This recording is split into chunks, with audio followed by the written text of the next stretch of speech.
Welcome back, everybody, back again to a new episode of RP Gibberish. This is the second episode in the Revival series, and we got some great things planned. But without further ado, I have my great host and buddy here. It's Greg, RPG Swagman. How are you doing today, sir? I'm doing really good. I'm still suffering from a very acute addiction of Hyrule Warriors, and I don't think it's going anywhere anytime soon, sadly. Well, interesting. I'm definitely interested to find out more, and I think many of our listeners will as well. So let's talk a little bit about that. But in any case, welcome. Let me just outline for everybody out there listening, whether it's on YouTube or now on iTunes. Yes, we are on iTunes as well. Check it out. It's great to have the podcasts on the go.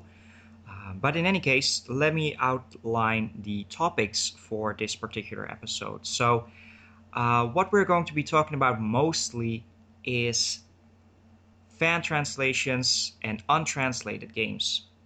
So, there are many, many games, Japanese RPGs out there in the world, and some of these have just not been translated.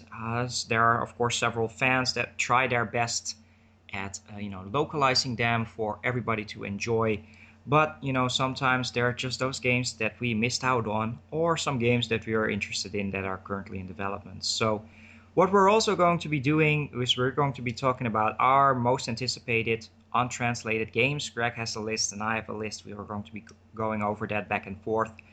And then also what we announced on our Facebook page. Yes, we are selling out here. We have iTunes now. We have Facebook pages and community, but it's really great. We are talking to a lot of great people there. So definitely check out the Facebook page for RP Gibberish that we have. There's many, many awesome people there talking about JRPGs.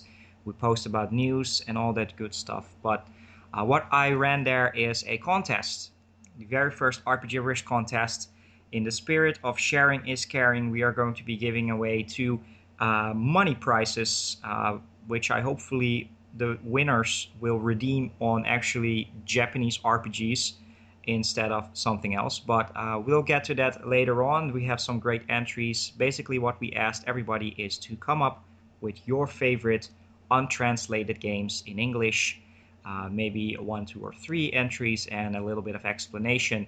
And we're going to be picking a winner as well as a randomized winner. So that are the two prizes. But that's going to be the main course of this RPG-ish episode. So to whet your appetite, everything awesome, ready to be played, but we can't. So it's going to be a disappointing episode for some because there's going to be awesome games that we cannot actually play, except for a few listeners that are very fluent in Japanese. But before we get ahead of ourselves, we're also going to be delving into a couple of news announcements that happened in the last couple of weeks and months since Tokyo Game Show, as well as delve a little bit in some of the RPGs that we have been playing. So I'm going to hand it over to Greg. He is going to be telling us everything about these awesome, awesome news announcements that happened in the last couple of weeks. So take it away, Greg. Okay, very recently, today, as of the time of this recording, the entire world had Nintendo Direct, and they did some information on the upcoming releases. Towards the end of the Direct, they had a small little snippet of news for Xenoblade Chronicles X. It was very relatively small, but we finally got to see new footage. The thing that really surprised me is the detail in the towns is far more than I ever anticipated. Of course, to all those who have already played Xenoblade, you know that you can pretty much walk around any way you can and explore all the little secrets you can. The amount of detail that's gone into these new colonies, the one that they showed in the trailer was Neo Los Angeles, and I was surprised that you could literally jump into people's backyards. That's how detailed it was, and the game itself is super detailed. Like walking down the street, you see like a pizzeria, all like the details on the sign. It's pretty awesome. One thing I thought was really funny, I have to take a stab at, is why they showed the player jumping around people's yards. There's some girl sunbathing, and I basically said to myself, hang on, isn't this supposed to be a society that's struggling to survive? what the fuck she's doing there? What the Yeah. hell she's doing? And I said to myself, maybe she's on leave, Greg. So maybe she's working, it's her time off. But I just thought it was really funny because the game gives off this vibe that everyone's pitching in to help survive. And just seeing that footage there just made me laugh. So I'm guessing Monolith Soft is going to throw in a lot of Easter eggs and just some funny moments, for people who want to go off the beaten path. But I still think this is going to be a really dramatic and really deep and dark, brooding story. And this trailer just shows the scope of what this game's going to have. I reckon it's going to be absolutely massive, and it will not disappoint fans of the previous Xenoblade game. Yeah, I was watching the Nintendo Direct, and it was a really fun one. And of course, more Xenoblade Chronicles X news is great. Personally, I'm very happy to see that it's still targeted for 2015. However, this was the first time where I actually got a good glimpse at sort of the, punchline story. And that is really tempting to me. I really like the fact that it's basically this group of survivors coming from Earth trying to find a new planet to survive. That is a very interesting concept, seeing how I'm usually very big on sci-fi and stuff like that. I believe there is a movie coming out actually today here that I'm very excited for. It's like my most hyped movie of the year. It's actually dealing with the same topics. So that's Interstellar, by the way. But I believe that has to deal with the same topics of mankind trying to survive and trying to find a different place. But that's a movie. We're not here. We're not a movie podcast. But that is something that really struck with me well for XCX. The detail looks fantastic. I'm really excited for this game. Now, granted, I still have not finished the original Xenoblade Chronicles. I've tried it. I'm 2-3 sessions, about 10 hours in. And something that kind of disappointed me in regards to the Nintendo Direct is the lack of new 3DS announcement in the West. Well, technically in the West. I was hoping that they were going to be announcing the system to be released in Europe and North America, and then also target a release date for Xenoblade Chronicles on the 3DS. So that's definitely something that I would like to pick up and play, as long as the port is well, it can handle its own. But I was a little bit disappointed by the fact that they didn't announce it. However, I know full well that the new 3DS outside of Japan has actually been announced for Australia and New Zealand. Crazy enough. I believe it's coming out in December, right, Greg? It's actually coming out towards the end of November. Oh. But the silly thing is, there is no special content. There's no new 3DS games for it. Basically, the only thing they're selling it for is, it's the optimized way to play Super Smash Bros. And I'm like, well, I'm already playing it now, so I'm not going to fork out another $250 just to make it a little bit easier for myself. No, it's going to be games like Xenoblade Chronicles that will really push the system. And that's when I'm going to get my new 3DS, is when Xenoblade Chronicles comes out. But hopefully in the next year, we also get some other RPGs that is using the enhancement for the system, and we get some other games as well. I mean, Xenoblade Chronicles is worthy enough, but I'd like to see some other things as well. Well, talking about that, there was another 3DS game announced, and I was kind of thinking, was this not going to be a new 3DS title exclusive? But we can jump right into it. What is the title of the other 3DS game?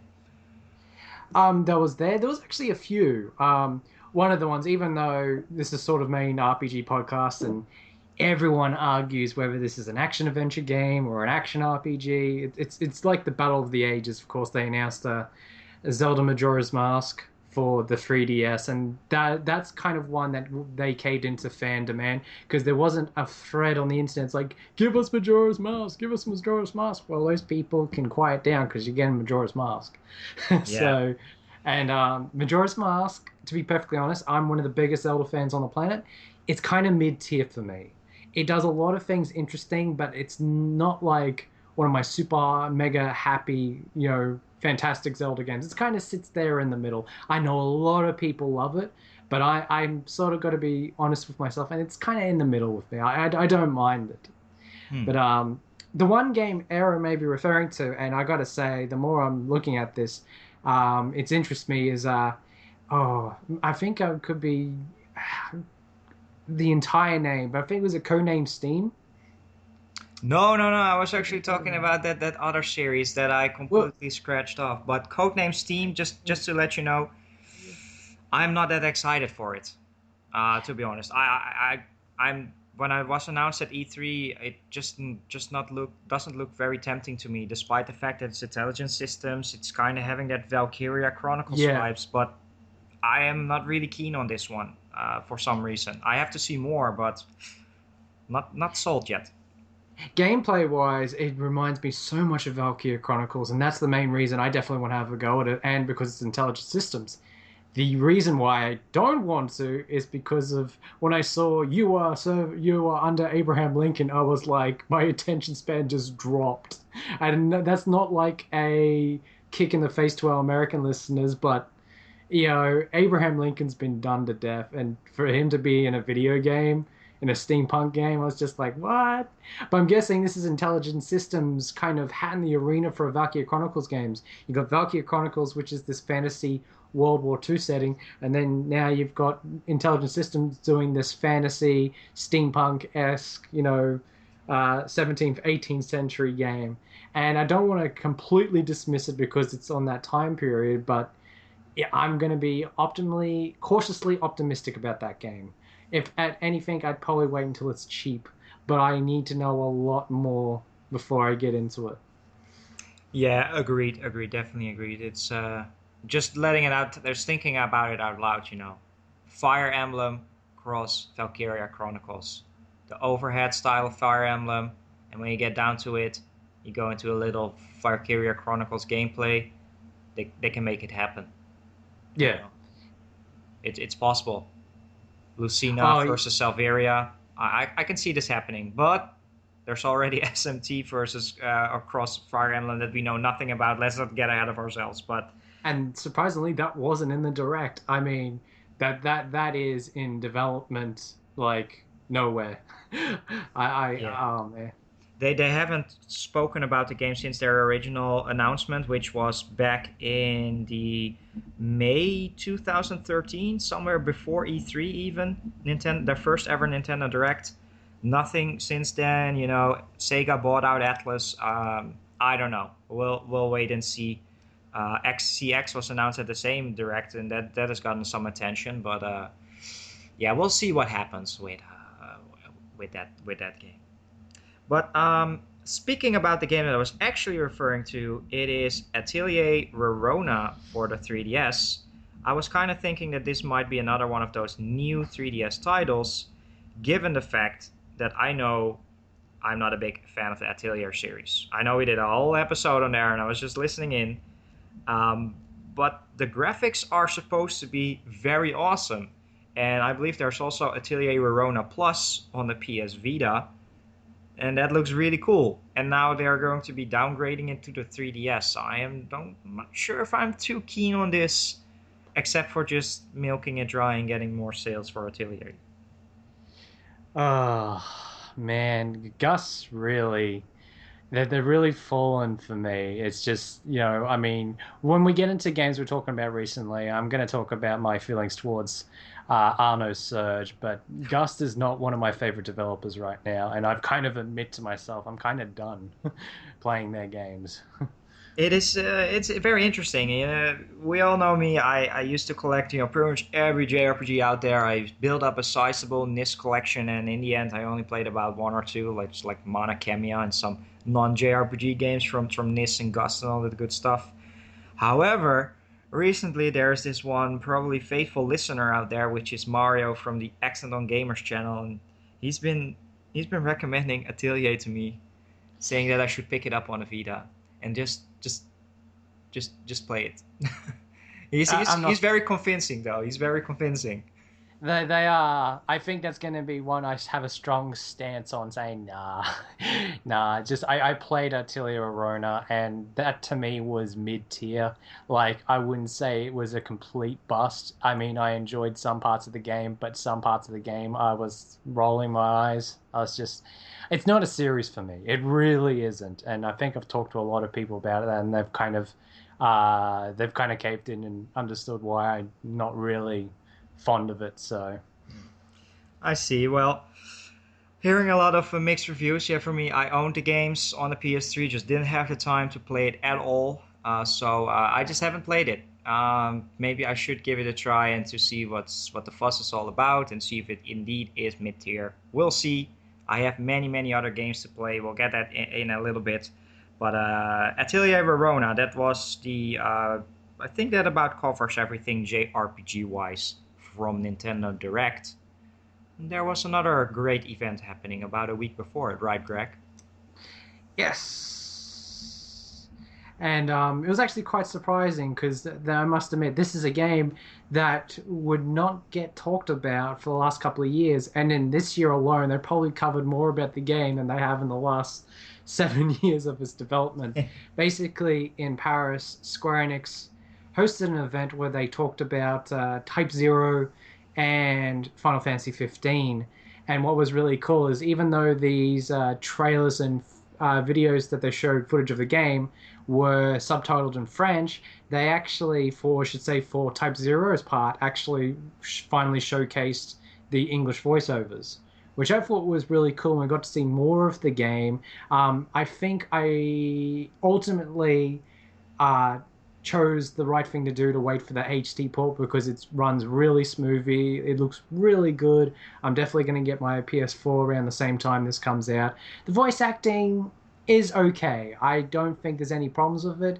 It's pretty standard, and they got the job done, basically. But that's only a small snippet. Who knows? Maybe I'll play the game and we'll be really amazed of, what they have to offer. So, really cool. All right. Anything else from Square Enix? Yes, we're gonna talk a little bit about this because there's just been so much about it that we didn't get to cover too much about in the TGS episode. But they finally showed some more footage of the upcoming FF15 demo, and it looks really cool. They finally showed off when you can get out of the car and you can literally just go off the beaten path, Xenoblade style, and this is the part of the game that has me really excited because I didn't know how far you can go out, and yeah, it's really massive. You can go anywhere you want, and it shows them getting out of the car, and they go out into the field, and it's like got a herd of these buffalo-like monsters that they were dodging, and then they kept running and running into a forest, and the forest was so super detailed and it was full of its own animal life, and it showed them kept running until the sun went down, and it showed the mechanics of nighttime. You saw the characters bring out their torches and really nice lighting effects. It's really awesome. And they kept running to like the other edge of the lake, and you stood on the pier and you saw where the other side where your car was. And it's like, oh man, the scope of this game is phenomenal. And I think when I get the game, I'm going to be exploring every nook and cranny. The thing I really want to know about is character interaction. Is it going to be like the older Final Fantasy games, or is it going to be like 13 where you just brush past someone and they may say something that, with basically how they did in that game is they would say something to themselves or to someone then, but they will never put it towards you. And I have a feeling that may happen, but I'm hoping there'll be at least some characters that will converse with you. Like when I saw them driving past the gas station, I said to myself, when I'm playing the game, I'm going straight into that gas station, and I really hope I can actually go inside. And it'd be cool if I could go inside and buy potions or whatever inside. That'd be awesome if I could do that. But graphically, I'm really impressed with everything. And what was really cool about this video is they showed off the Luminous engine, and they showed off how they placed all the trees, all the terrain. It's really astounding, and I'm really excited. Even though it's a Final Fantasy game, I should be really cautious. I will say that I am Really excited for the game. I can't lie to myself. I really want to play it. Yeah, it's really interesting. Of course, I saw the videos as well. It looks, it looks absolutely gorgeous, and this, yeah, I'm just presentation wise, it looks really cool. I just have my, we talked about this in TGS. I just have my concerns about the story and being male only, but we've talked about that before. I'm really looking forward about the demo. Uh, One thing that I have to talk about here, though, is something that came up with the release. Basically, right now, if you go to Amazon UK, you can order the game Type 0 HD for PS4, Xbox One, and it says there you got to pre-order soon because the demo is going to be a timed thing. And this is something where I'm rolling my eyes out. It's not like, why do they not just include this Final Fantasy 15 demo on the disc instead of having to redeem codes, download it, and then also make it a pre-order bonus? Like, what the fuck is going on here, Square? For every good news, usually Square gives us 3 or 5 things back that are not so cool. But because I'm more hyped for the demo than actually for Type 0 HD. That is a dick move on their behalf. It's just really stupid to hype up and say, "Hey, it's going to come with the game." It's like, no. Now it's going to be a pre-order bonus or a timed exclusive in certain parts of the world. That's the problem. They give localization and distribution to different companies or different sectors, and they have their own plans, and one country ends up getting screwed in the process.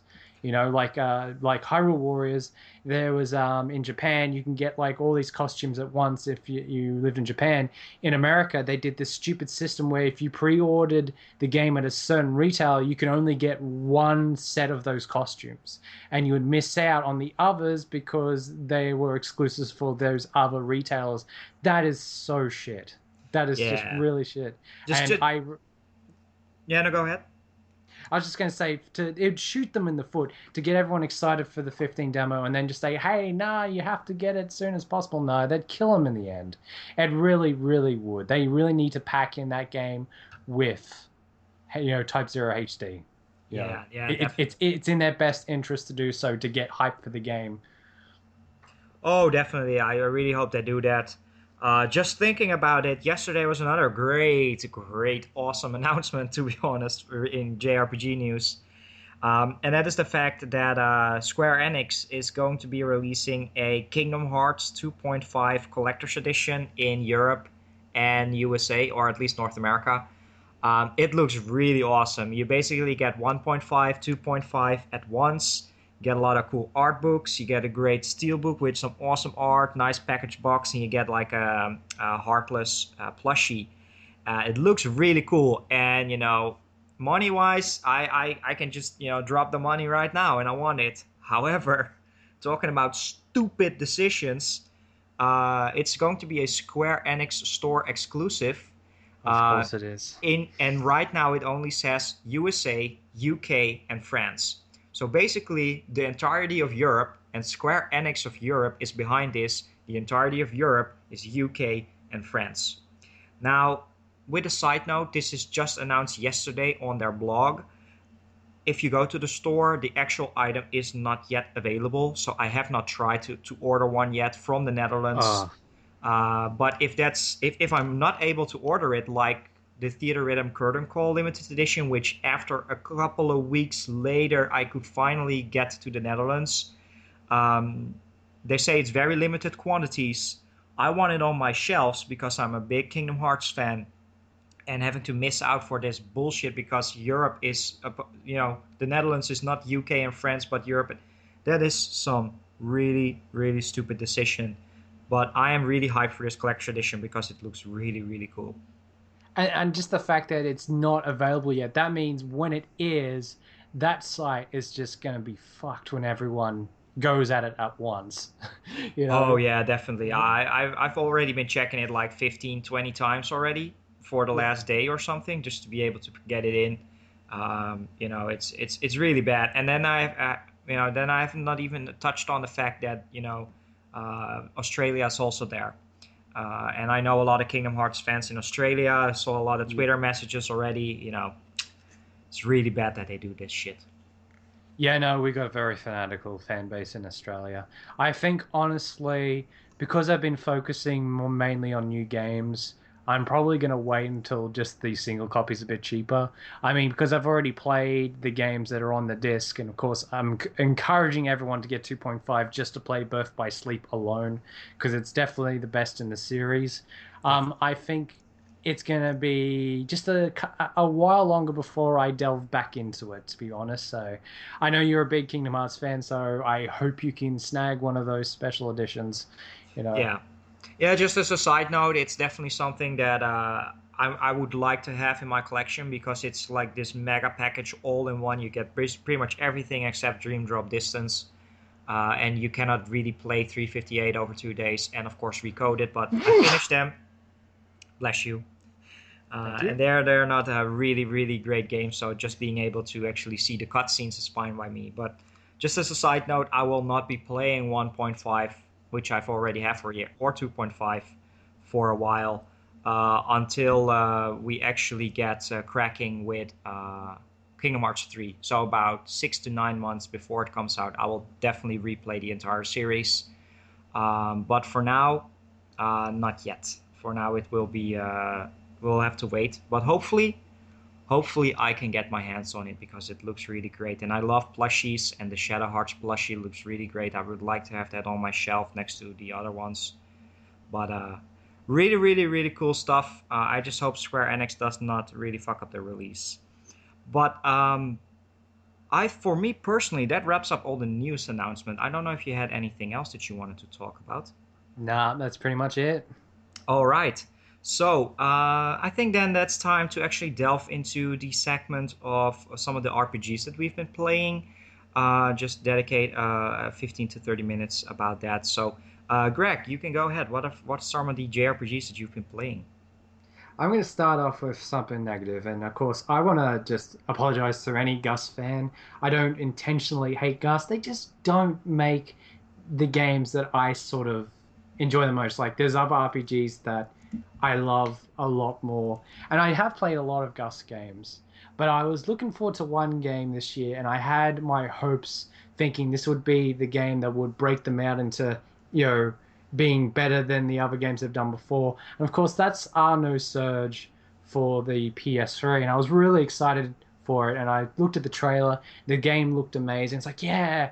And I got it day one, or I should say a week later, and I think it's one of the most disappointing experiences I've had in a couple of years. The characters, I will have to say, I've only played it for 10 hours, so unless they do something drastic to make them 100 times better, then I can just tell you now, they are really boring. They are really uninteresting. And if they're not boring, they're really annoying. There's one character that annoys the crap out of me. And it was one of the first RPGs I've played in a while where I actually sped up the X button. And haven't done that in ages. It's just like, get on with it. Never do that. I'm a guy who loves RPGs for stories, and I can't remember the last time I just repeatedly kept pressing the X button. It's like, let's just do it. The thing that annoys me is the main plot of this game, and the main sort of sense of danger. It's probably the most endearing, so I should say the most interesting part, but it's also the part that's least talked about. There's so much side content, and the side content is really not up my alley. It's very goofy. It's got that Gus goofiness to it. And unless you're like one of those anime fans that likes tropes and all the different sort of, I can go into it, but it's not for me. I've kind of had this big frustration with the last couple of years that there isn't really that many epic RPGs. That sort of reinforces why I got into the genre. It's just these budget type RPGs that are really for the hardcore. And I do consider myself a hardcore RPG fan, basically probably more so in the past than nowadays, because I haven't really been playing many RPGs the last couple of years, but I have been playing a lot more recently. But I'm I found myself after playing Arno Surge, I went and played something like Wild Arms, and I was much, much more like enthusiastic when I was playing. I've already beaten Wild Arms, but I was enthusiastic to play that again after playing 10 hours of Arno Surge. You know, and the battle system in Arno Surge is so simplistic. You have this combo system, but then when you've generated enough hits and you've killed enough enemies, you have this one button KO ability. Basically, the female character, she has the song. Oh, what's the full name? I even forgot most of it, but the song activates and kills the rest of the enemies on the field, and it's a one-hit KO move, which pretty much takes away some of the thrill of the battle. And the thing that annoys me most about the game is you're getting your first mission and you have to journey to one sector to the other and think, oh, cool, this is going to be the first dungeon. It's going to be this nice, lengthy, worn-out thing. I'm looking forward to seeing the world of Arno Surge. It only took me 8 minutes. And and 4 rooms. And I was like, from this epic journey from one sector to the other, took 8 minutes, and I was like, I remember having my head in my hands going, oh my god, this is, and you know, this is only early days, but my impressions of the first 10 hours of Arno Surge is not good at all. Just I cannot enjoy anything out of the game.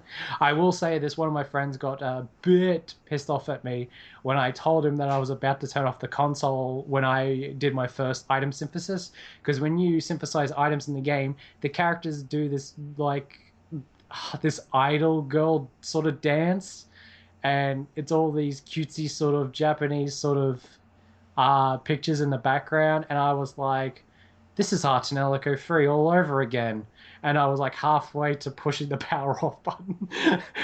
and I was just like, I need something a little more dramatic. I need something a little bit more dark nowadays. But not like overly dark, but just something I can sink my teeth into and really care about the characters on the screen. And Arch and Ellico is just that game that I couldn't get into it. I just really couldn't. However, on the more positive end of the spectrum, and this is also a sci-fi RPG, and one that I'm kicking myself that I didn't beat this back in the day, is recently I'm playing Star Ocean 4: The Last Hope. And I really love it. Oh my god, this is a great RPG. And I love everything about it. And it's great going from one sci-fi RPG that was sort of like, oh man, it's so lackluster, and going to this next sci-fi RPG that has everything that I love about sci-fi RPGs, and it's so good. I love the art style, I love the visuals, I love the combat system, and I'm usually really, really defensive against tri-ace battle systems, but the Star Ocean battle system is so good, it's so deep, and I'm got a hang of everything, and I'm enjoying everything.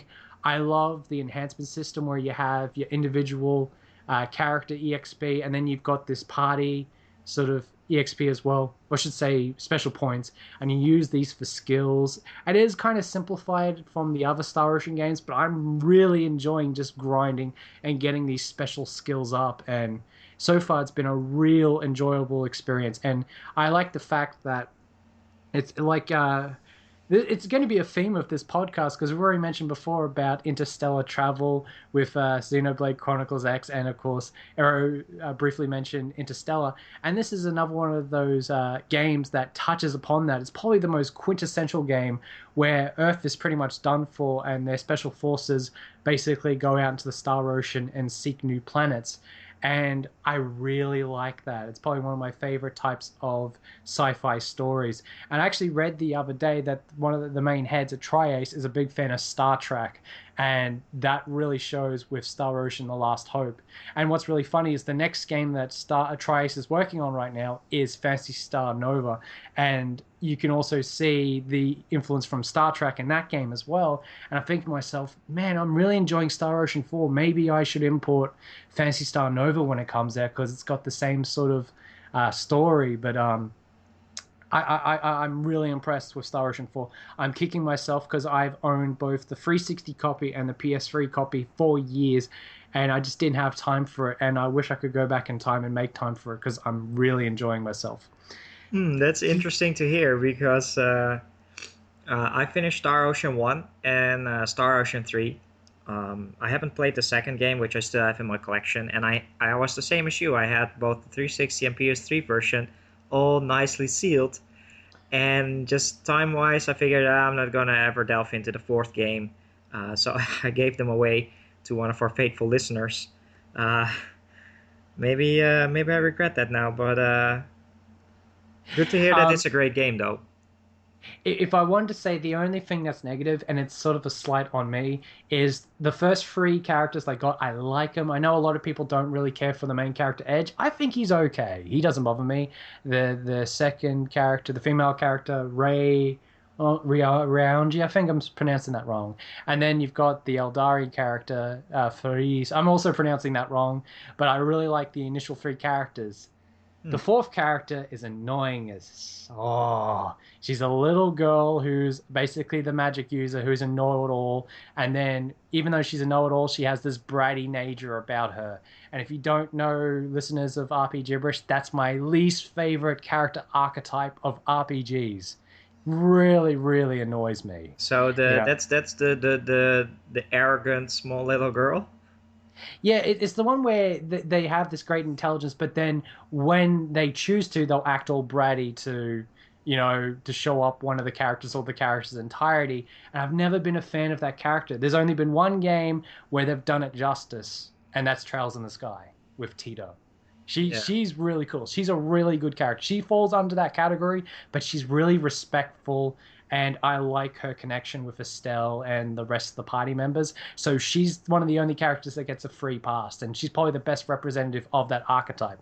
But in other characters, especially Star Ocean, where it's always a common theme to have the annoying sort of girl genius, is just Have you played always annoying. Have you played Abyss? Tales of the Abyss with Ennis? Okay, if I talk about Tales of the Abyss, people are going to come to Australia and want my head in a No, box. no, no, no. No. Wait. This is Tales of the Abyss is still one of my favorite Tales games. So let's not delve into this stuff. Oh no, I have all my friends are Tales fans, and I tell them what I think of Abyss, and they are not amused when I talk about my feelings.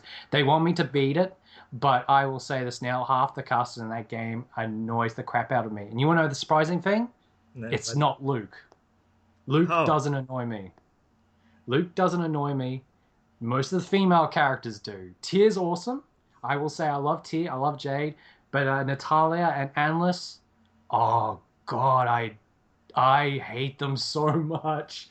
yeah. Natalia was a little bit weak character, but yeah. No, I enjoy Tales of the Abyss, given the fact that I still have a couple of Tales games to get through. But I like Abyss a lot more than say Symphonia. But the Tales, Well, yeah. we'll get into it one stage because I've actually got some in-depth analysis of why I'm not really a fan of Abyss, but we'll leave that to another episode. Yeah, So, All but right, just one thing. Be prepared. Be prepared. If you're ever going to be playing Danganronpa 2, good luck with Hiyoko. Just for those visual novel fan listeners, enjoy Hiyoko. You will hate her. We all hate her. Fuck that bitch. She's the same type of archetype, where it's exactly this bratty, snooty, small girl. Just because she's probably so small, she acts all, arrogant because she's insecure. But I hated that character. But in any But- case, if you ever get to it, then that's you'll enjoy that. oh wow, goody. All And by right. the way, just a very quick, this is not us having anything against most female. We love female characters in RPGs. I more hearken to the more mature sort of female characters, and the main and sort of like I know there's a lot of archetypes. Like one of the big ones, of course, is the good-natured, quote unquote healer girl that's in a lot of RPGs. I don't mind that, but it I love her. does. Did you say you love her? Yeah, I love her. I love her in FF10. Yeah. Yeah. I see what you're doing there. I loved her in both. Oh dear. Oh yeah. What's this going But- to? Nah, we'll skip that for now. But that so-called quote unquote healer character, that's a game to game sort of analysis because some you'll go into like, oh cool, but then you'll go into some like I feel like I've been here before. Oh man, there's so many archetype characters, man. We haven't even delved into, like the obvious princess girl trying to escape her fate, and then she wants to go on epic adventures. There's Just so much more. just out of curiosity, just to get off the subject, what is your favorite archetype? Don't get into too much detail because we'll save it for another episode, but I'm interested. What's your favorite RPG character archetype? Ooh, just yeah, the more the very heroic main character is something that I always enjoy. Just acting, all protective of the people he cares for and the party usually. That is something that I really enjoy. And then in terms of the female parties, it's always the good natured ones. I always enjoy that. But this is an interesting topic. I'll have to delve into this a little bit more. Very, very quickly, if you want to know mine, I like the anti-hero. The one that has so much pain in his life and he doesn't know where to aim it as. He could do something really destructive towards the party or could do something really destructive towards the enemy or essentially do something really destructive towards himself. And he feels like because that or he or she has suffered this horrible fate that she has the right to commit whatever horrible things she does, and there's some anti-heroes that go bad and there's some anti-heroes that make amends, and that's my favorite type of character. Yeah, no, I agree. Yeah, that usually shows, when you have characters that just develop over time, they change alliances, or they can go bad, they can go good sides, and I like that type of stuff, where you're just focused on it being an antagonist, but he still has good qualities to them, or in the end still saves the party or the world and helps you out, and those types of things. That is a very good archetype as well. But it's an interesting topic. We can delve into it a little bit more later on in maybe another episode. Oh, definitely, absolutely. All right. So getting back to the topics of RPGs that we've been playing, you were also playing Hyrule Warriors, right? I mean, you cannot classify it as an RPG. It does have an RPG leveling system, which is really cool. But very quickly, yeah, that game, I think it's my favorite game of the year. It really is, and I'm a big Warriors fan, and I've had this really tight knit list of Warriors games that I've loved throughout the years, and nothing's really like gone out of place. Hyrule Warriors has become my second favorite Warriors game of all time. It's so much fun. There's so many things to do. That adventure map is crazy. I mean, it's like 140 plus battles, but you'll be doing most of those battles over again because they're really difficult to get an A ranking. And in this game, it's not just to, spout to your friends. Getting that A ranking unlocks better weapons, more heart pieces. So there's great incentive to keep playing. Also, it wins the award of the best DLC ever in a video game. I got the first round of DLC, and not only did I get costumes, I also got weaponry, and I got another adventure map with 140 plus battles. Oh, wow. And this is only round 1 of 4. Jeez. And they just announced today that the amiibos that you can use with other games will be also compatible with Hyrule Warriors. If you get Link, Link will have another weapon, and he's already got like 6. Yeah, I saw that. Some sort of spinning top thing that you can then create multiple ones and then aim it towards characters or something. Yeah, it's from Twilight. It's a item from Twilight Princess, and it's really cool that they're incorporating that into the game. And just before this recording, someone from Tecmo hinted that Zelda will also be compatible as well. She'll get a new weapon. So it's like I'm already getting these amiibos for just to look cool on my shelf. I never intended to use them for the games, but here I'm getting Super Smash Bros. For Wii U. I'll be able to use them for that, and now I can use them for Hyrule Warriors, and now you can use them for Mario Kart Wii. Yeah. Just they're really awesome. I'm definitely going to get as many as I can. Yeah, definitely. I want to get a few of my favorite characters. I only think that they're a little bit overpriced, especially here in Europe comparing to USD dollars, but. They look great, and the fact that they are actually compatible with your games, that is really fun. They give you extras and stuff. Really interesting stuff, and I'm very happy to hear that Hyrule Warriors has pleased you in the right way. You guys know me, I'm not the biggest Zelda fan, and I've never played any of the Warriors games, so it's not really for me. But I have to be honest, since the last episode, I am getting more hyped for Dragon Quest Heroes, just because I've been really wanting to play Dragon Quest, and it looks like a really nice game. I'm digging it more and more, and it's coming out in December in Japan, so hopefully the reviews will be good, and I get some a little bit more on the gameplay, and hopefully it will be localized. It's funny. You said, have we got any more RPG news? Like, I knew I forgot something. They showed footage of all the new Dragon Quest characters like Jessica and Yangus Yes, and the female characters from 5. And it's like, oh man, this is definitely going to be a must-have for my collection. yeah. And And of for me, course, it looks like a good game and fun game to get into the whole Warrior series for me personally. absolutely. And I think, like I said before, it'll be more like Toki Kaiden, so it'll be more of an RPG than just the standard Warriors experience. So I reckon it'll be a good starting place for you. True, true. Anything else that you've been playing?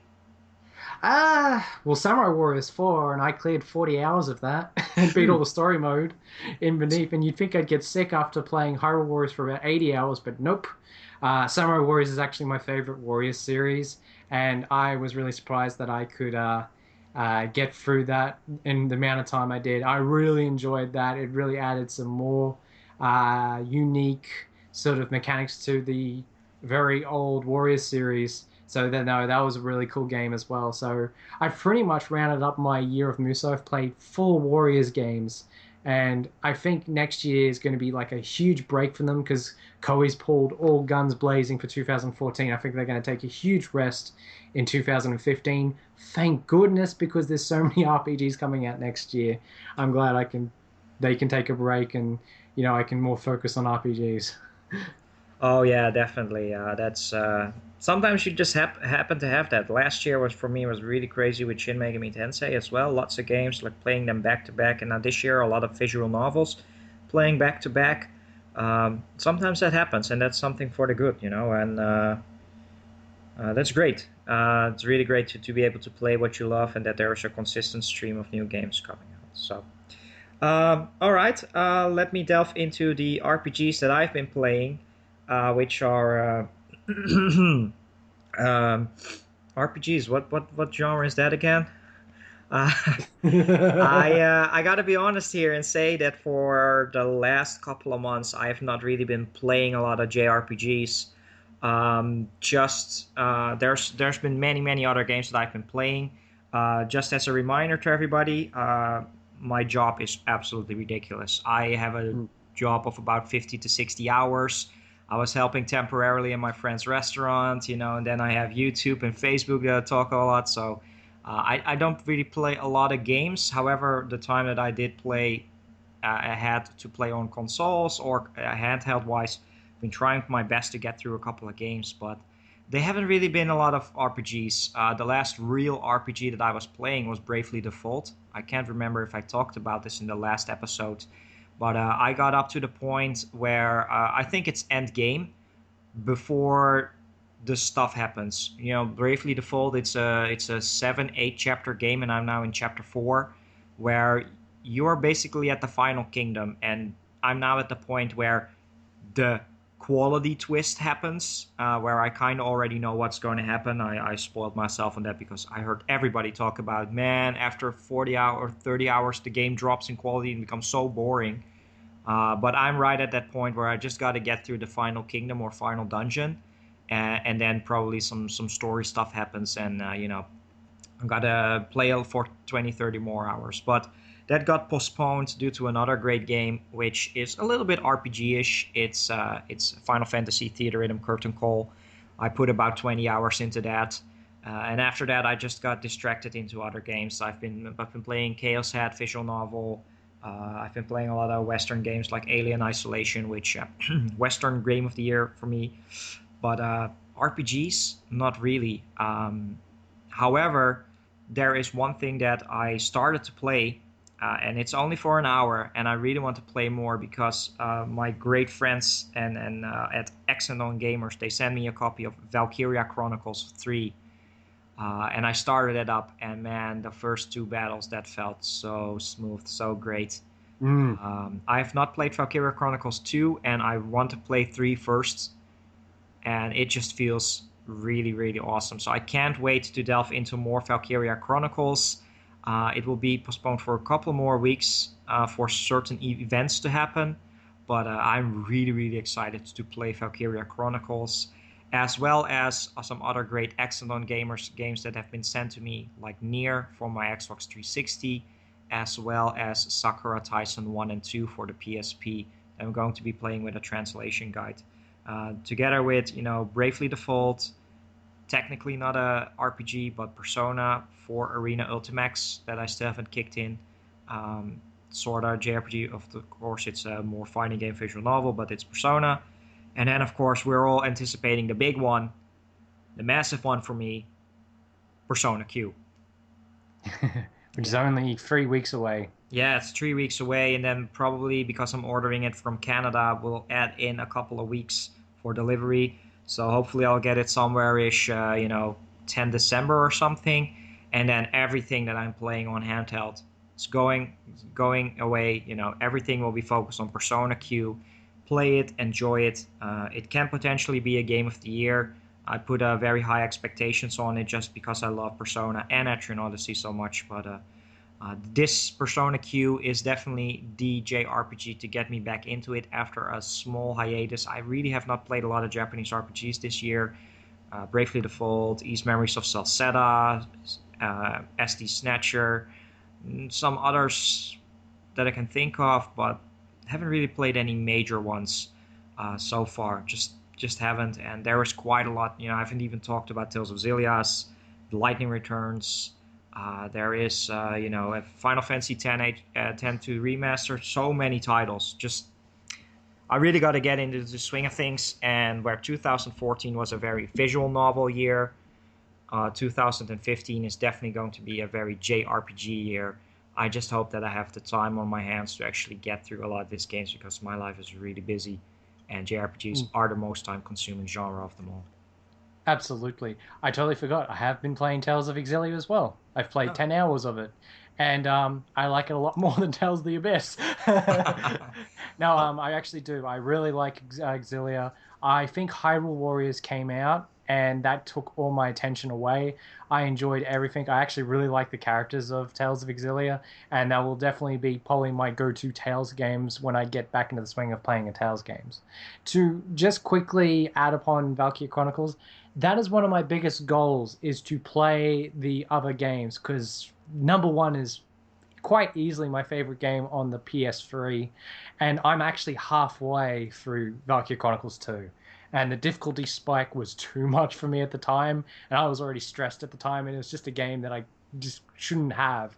It wasn't the right time, but I checked if I still got the save file, and if I do, I'm definitely going to continue on really soon, because that's one of the series I definitely want to talk about on RP Gibberish at great length.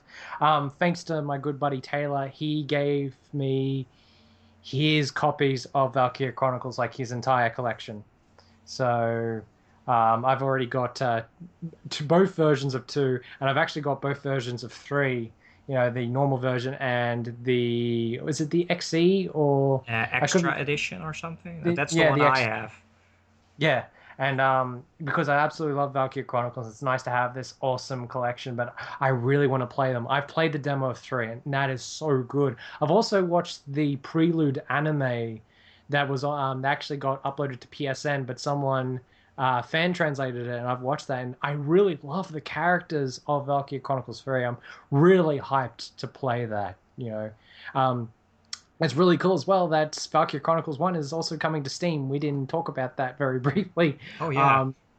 Amazing. And they say it's going to be optimized depending on your computer, so you'll be able to play it better than it'll look on a PS3. So that is awesome. Yeah, that's great news, and it shows that Valkyria Chronicles is not yet dead. No. So who knows in the future? I would love one on my PS Vita. I would love to see like another one. But let's not get ahead of ourselves. I still have Valkyria Chronicles 3, and then I know it's quality-wise not as good as 1 and 3, but then I also have 2 to play through. But I loved one and just fell out of touch with all backlog and stuff. And I'm really happy that Excellent Gamer sent me a copy of the third game. That really gives me more motivation to just download a ROM and then play it on my own. But now, as it's been gifted, I want to do it some more justice and actually play it. So really hyped for that, and hopefully I can get through that in 2015. I have about 2 weeks off at the end of the year. Finally, since my Japan vacation, I have some days off, and I don't know how I'm going to plan it, but it's just me, sitting on the couch, playing games, going nuts. That is what I aim to do, but maybe plans change. But I definitely want to get through a lot of at least 1 or 2 JRPGs in that holiday season. Sounds good. Yeah, definitely. All right. I think that covers everything for the news announcements as well as the games that we've been playing.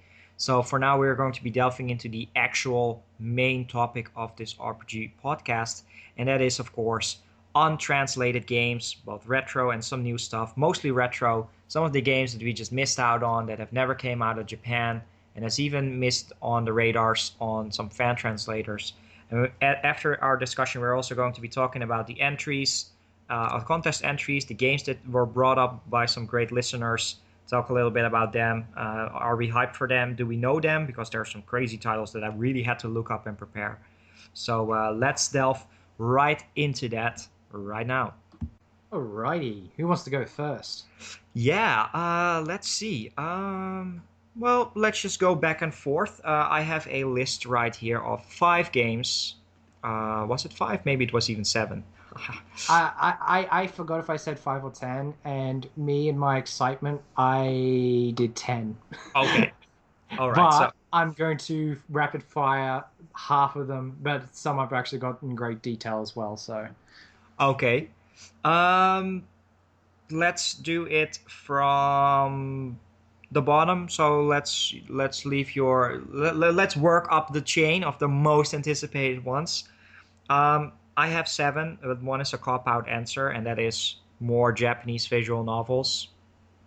Yeah, I just love the series. I love the genre so much, and nowadays, because they are shorter than RPGs, I just love being able to play them or read them and without having to delve into like 40, 60 hours and getting stuck and grinding, but still being able to enjoy a great story. So it's a little bit of a cop-out ending. But let's get to the real 6th one. And that is a game that is already out in Japan, but not just announced for localization. And that is PS Vita's and also PS3's Lost Dimension, which I'm pretty interested in. It's kind of like Valkyria Chronicles and a little bit of murder mystery whodunit Danganronpa-esque. And X-Corn Muffin X, who is down there on the front lines in Japan, playing all these games in Japanese because he can. He gave the game some good reviews and some recommendation if it ever comes out. So I'm hyped up for Lost Dimension. How about you, Greg? I haven't really looked into it yet, so this is kind of the first time hearing about it. Okay, well that can happen. Definitely check it out. It's not like the most awesomest game ever, but it looks nice. I don't know if it comes out, and the PS Vita right now for me it's just that system to just play some more lesser known quirky-ish Vita games on. And it's also somehow the system for me where I can basically say, well, let's just try this game. Let's just try it out. I recently picked up Phantom Breaker Battlegrounds. It's a brawler, and that surprised me a lot. Like, it's a really, really, really fun brawler game. One of the best in recent years for me. Let's not talk about. I'm so happy you have the virus in your house right now, man. Coda Princess. Oh, I was like, what? You can tell I got a virus on my kid. Oh, Coda Princess. But it's well contained here. Yeah, let's just put it that way.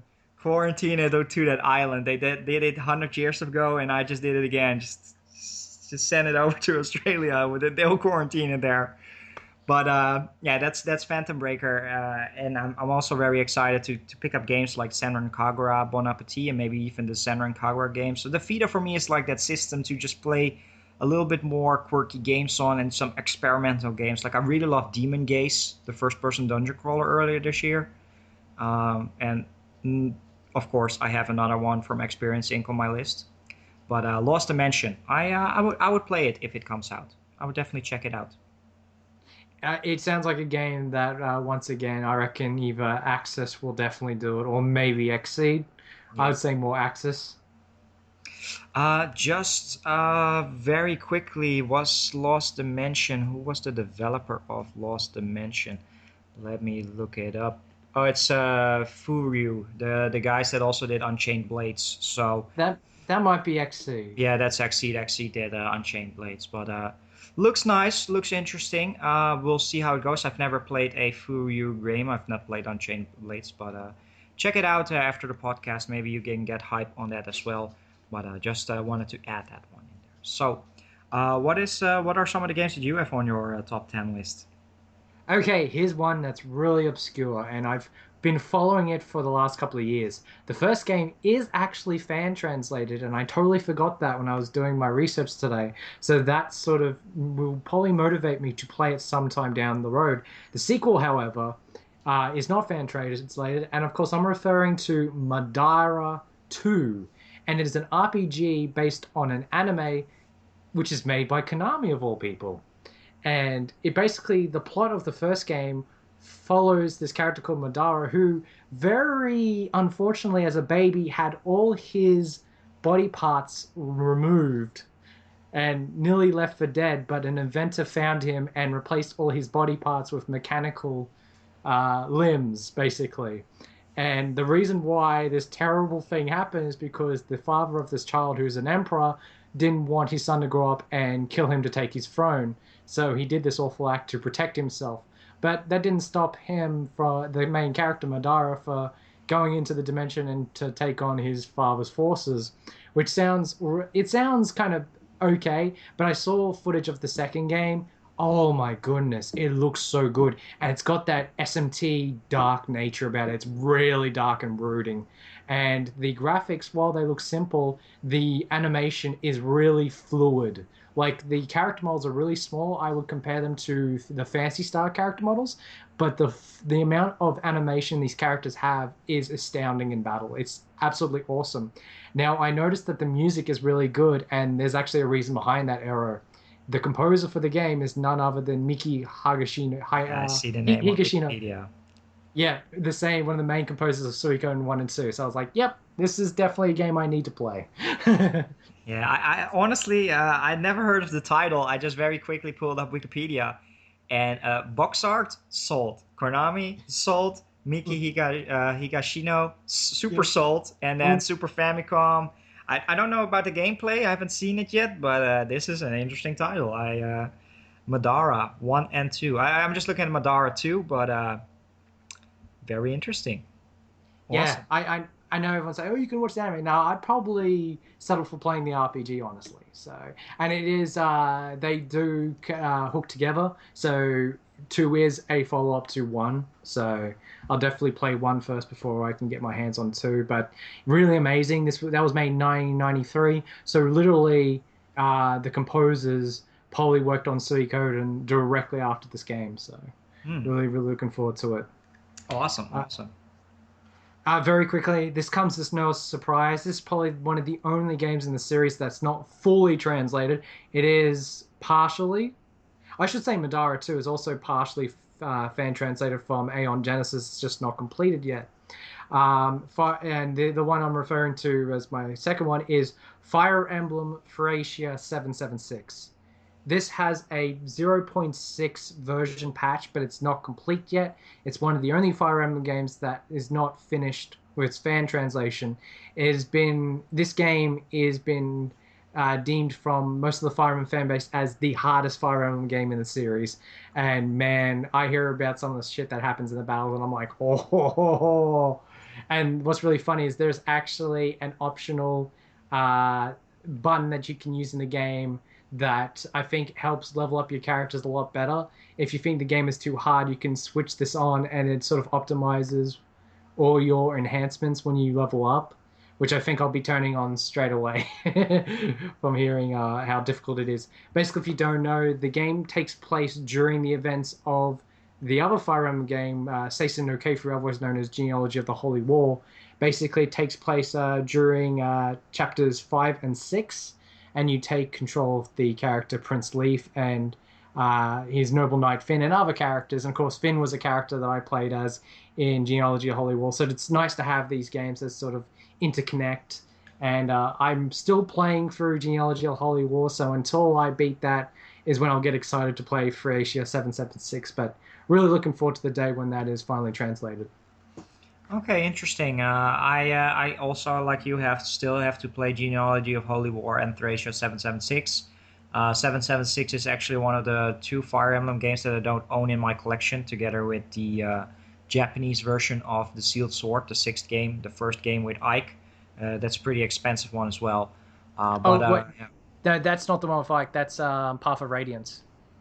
Sorry, Roy. Roy. Apologies. Yeah. Yes, I played Path of Radiance, and for me, the most hardest Fire Emblem game, Radiant Dawn. I got through it.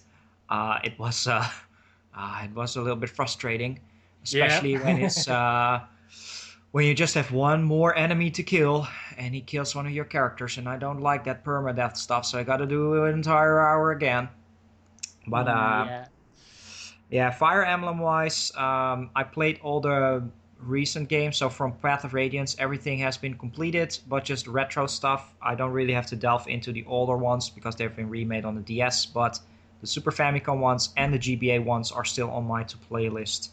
I had not included them on my list personally, but yes, I would at some point like to get into all of them. And I was unaware that Thracia 776 is actually not completed. I thought that was actually already out, but good to know that that's not the case. But I've seen footage of what it will look like, and it will look really cool. I reckon the one thing to look forward to with the, how do you pronounce it, the Jugdrel saga, is it really ups the ante for how dark a Fire Emblem game can be.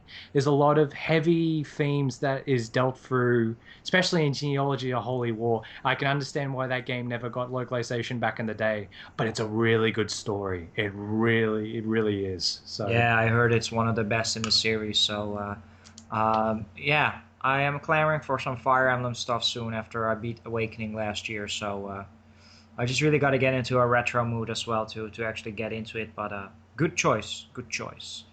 So over to you. Yeah, let's see. Okay, I have another one that is an recent title that is not yet announced, and that is Tokyo New World Record Operation Abyss. It is another game from the developers of Demon Gaze, Experience Inc. Again, a title that Cornmuffing X already played and gave some good reviews about. They're basically remakes of these 2 games called Generation X 1 and 2, which were, I believe, PC first-person dungeon crawlers that, of course, they are not out in English. But they're now out together in one pack on the 3DS, and I'm interested because Demon Gaze was a fun first-person dungeon crawler, actually very surprising. So I'm going to add in Tokyo New World Record Operation Abyss on my list of untranslated games. Cool. Yeah, you know, the company, I haven't really experienced anything of their games yet. Like, I haven't played Demon Gaze, but I looked them up, and they're mainly focusing on first-person dungeon crawlers. So you've definitely, if you're a fan of first-person dungeon crawlers, I can understand if you play those games. Me, I play dungeon crawlers very sparingly, so yeah, it's not really on my radar, but interesting to know. All right, I know full well this is not an episode to talk about new games that are just not localized yet. We're also delving into some retro stuff. I got 4 more choices, but go ahead, Greg. You have some more. Very, very quickly, and I'm going to have a couple of cheat answers here. one of them, of course, is one of my favorite series from Sega is Ryuga Gotoku, otherwise known as Yakuza, and I've got Yakuza Black Panther 1 and 2, and these were exclusively for the PSP. I own the first game, and it is definitely, without a doubt, one of the best looking games on the PSP. Of course, being on the PSP, it had to be a downgrade. What I really like is when you walk around the streets of Kamurocho, it has that old PS1 pre-rendered imagery of the pre-rendered backgrounds, and it looks really cool. Like, and it's sort of like this top-down sort of view, and it just looks really cool. I mean, the thing about the game I will say is really difficult is it's more tactical with the combat system. It's not a game where you can just throw punches and hope to just beat on the enemy. You actually know when to hit and when to defend, because if you keep mashing your button, your character will pretty much keel over and basically allow the enemy to have a free shot. So it's very tactical, kind of like a boxing sort of game. And you really got to know how to work the game. That's why when I just button mashed and got my ass handed to me, and I was like, huh, this is interesting. This is nothing like the other Yakuza games. But the setting looks really cool. It's more of a tournament kind of scene. The character is a young sort of thug character. And basically he's forced into this tournament. And if he doesn't fight, then the mob is basically going to hand him over to the police. And that's pretty much all I know about it for now. But I really enjoyed what I played of it, even though combat kind of kicked my ass. But I'm looking forward to one day if someone fan translated it. And the Yakuza fan base is just really getting sick of not any more Yakuza games. I guess I can pretty much round off, other Yakuza games like Yakuza Ishin and Yakuza 5, just any Yakuza game. Sega, come on. We need it. Yeah, we talked about that at TGS. I see some more stuff about Yakuza 0. I like the 80s setting as well. I did some more research after we recorded, and I would definitely pick up Yakuza series as a newcomer to get into it, despite the fact that I played 1 and 2 and a little bit of 3, but... See, this is why I needed a list for news. I didn't have to make a list for news. I made a list for this. There was actually some more Yakuza 0 news this week as well. They showed off the arcade and, old arcade games like Space Harrier and Outrun. And I'm just like, oh, this is so cool. Being a Sega kid like myself, I just really, really got into looking at the imagery. It's like, oh, this is so cool. And they even got old flyers from the old Sega clubs and they got them pasted on the walls. And it's just so immersive. And it's just like, oh, man, I may have to import this. All right, I'm interested. Let's await. Hopefully we'll get some localization news for that, at least for 0 in 2015. The other ones...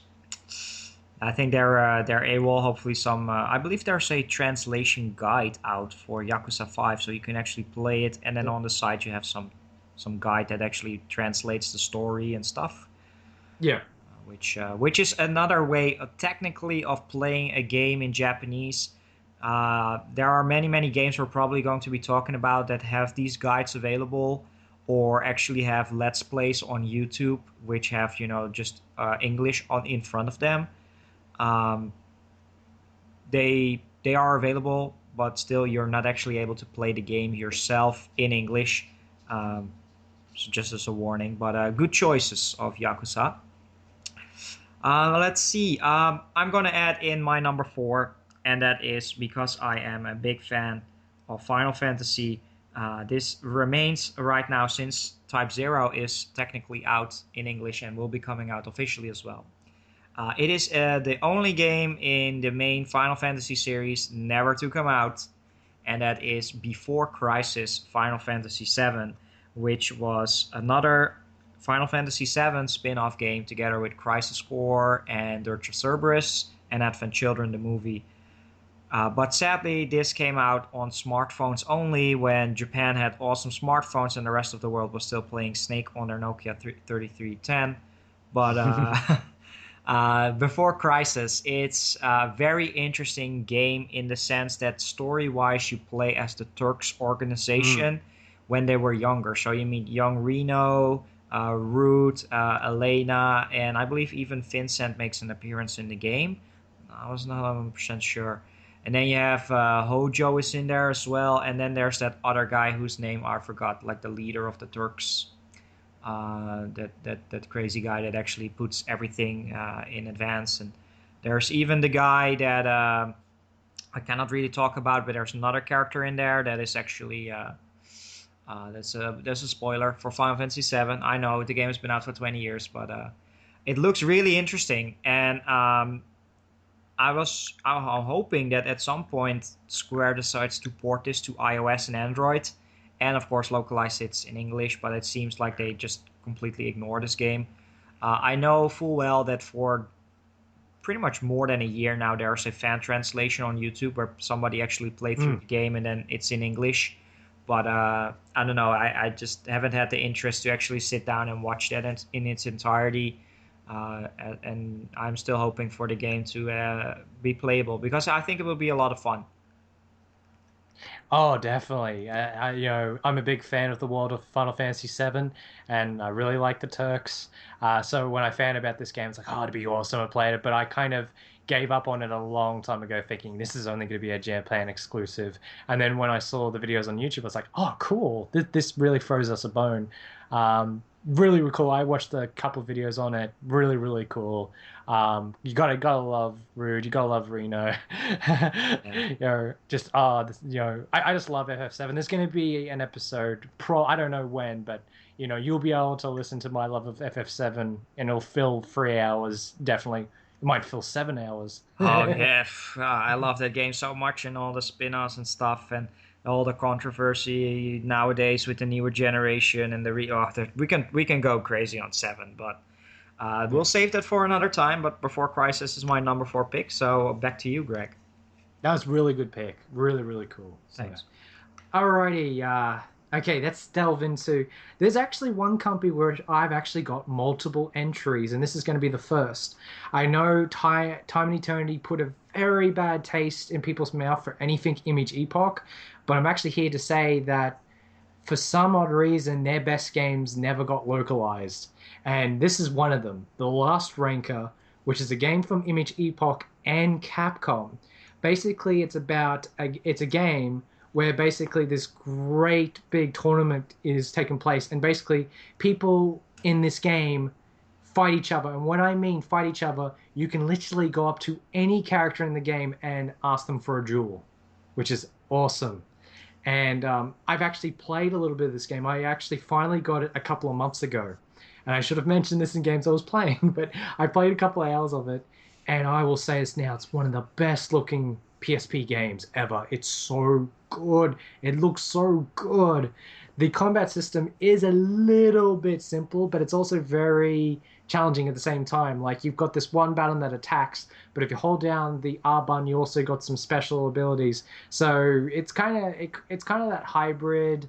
Well, not really hybrid, but it's more traditional turn RPG that I guess you can say closer to it is Valkyrie Profile, but then again, you don't say that. It's really weird. I'll have to take an episode to explain how the battle system works, but it's really simple, but really effective, and you got to know when to use your normal hits and your special hits. But, oh man, I can talk about how amazing this game looks and how it sounds, and I will explain why it looks good and why it sounds good. Basically, the character designer of the game is Tatsuya Yoshikawa, who did all the artwork for Breath of Fire, and I mean all the Breath of Fire games. And it is the one game where he was able to realize his character designs in full 3D, and they look amazing. It's just one of the best looking games on the PSP. Now, the reason why it sounds really good is because Yoko Shinomura did the soundtrack. And it's just like, oh, it's so good. And you know who the scenario writer was for the game? It was Kazushige Nojima. I have heard this title name before. And of course, he was one of the main writers for the Final Fantasy series, including 7, 8, 10.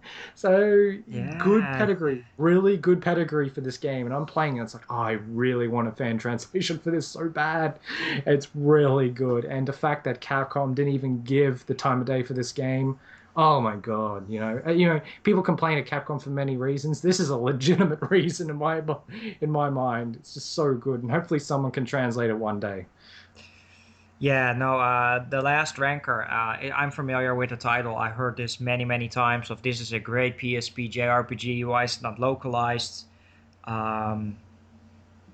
So So I was familiar with the title, and I've seen it appear sometimes here and there. People talk about it, they import it, they try it out, but very good pick. It seems like a really, really cool title. I was kind of dismissing it as kind of like another one of those Monster Hunter clones, but it seems that that is not actually the case. So apologies for that mistake, but it sounds like a very interesting title for sure. Yeah, absolutely. And it's one of the very many that will be discussed on this episode of Image Epoch games that should have came out instead of Time and Eternity. All right. You mentioned more Image Epoch games. Anything else?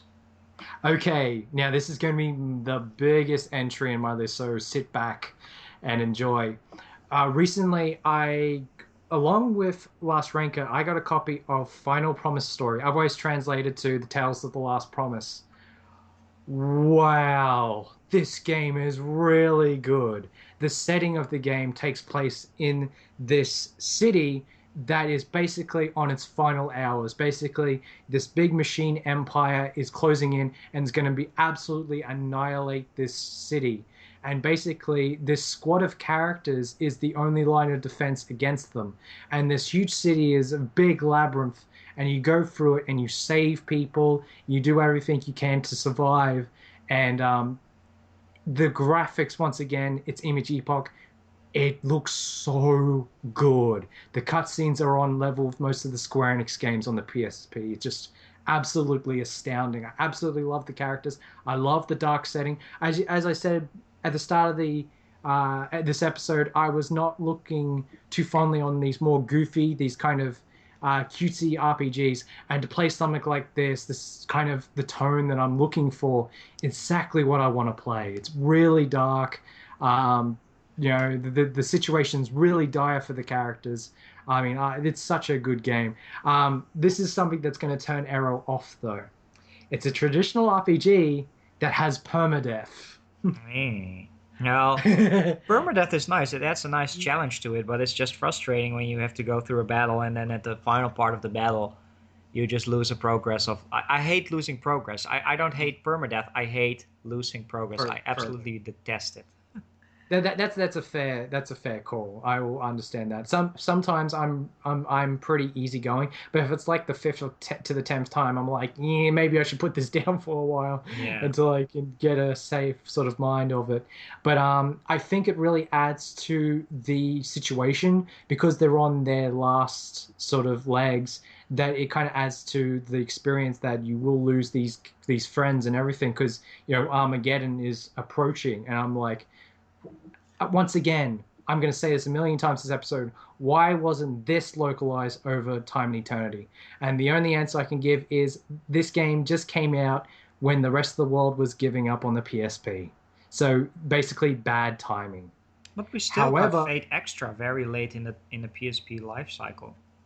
And we're getting Brandish and Trail's second chapter. So I wish they did it. However, I did watch a video of someone attempting to translate it, and I actually got a lot of info from that video. So I was really thankful for the person in charge because he did the translation for the opening cutscene, which was amazing, and I got to learn a lot about the game in that opening cutscene watching this video. So I might have to post that to the RP Gibberish fan page for all to see and get excited about.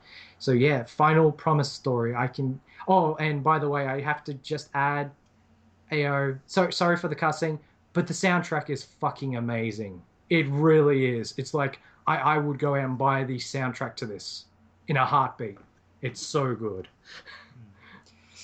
All right, that sounds like an interesting title. That is a title I've never heard of before, and I'm definitely going to be checking out that cutscene and maybe check out some gameplay and maybe get hype on the fact that this is another great PSP title that we should have gotten. Very quickly, because the next game is actually very closely related to Final Promise Story, is a couple of years later, they released another game that used the exact same battle system. I don't think it's set in the same world, but when I looked at this game, it looks very, I wouldn't say carbon copy to Final Promise Story, but it looks very similar. And of course, it was the same team. But it's a game called Soul Trigger.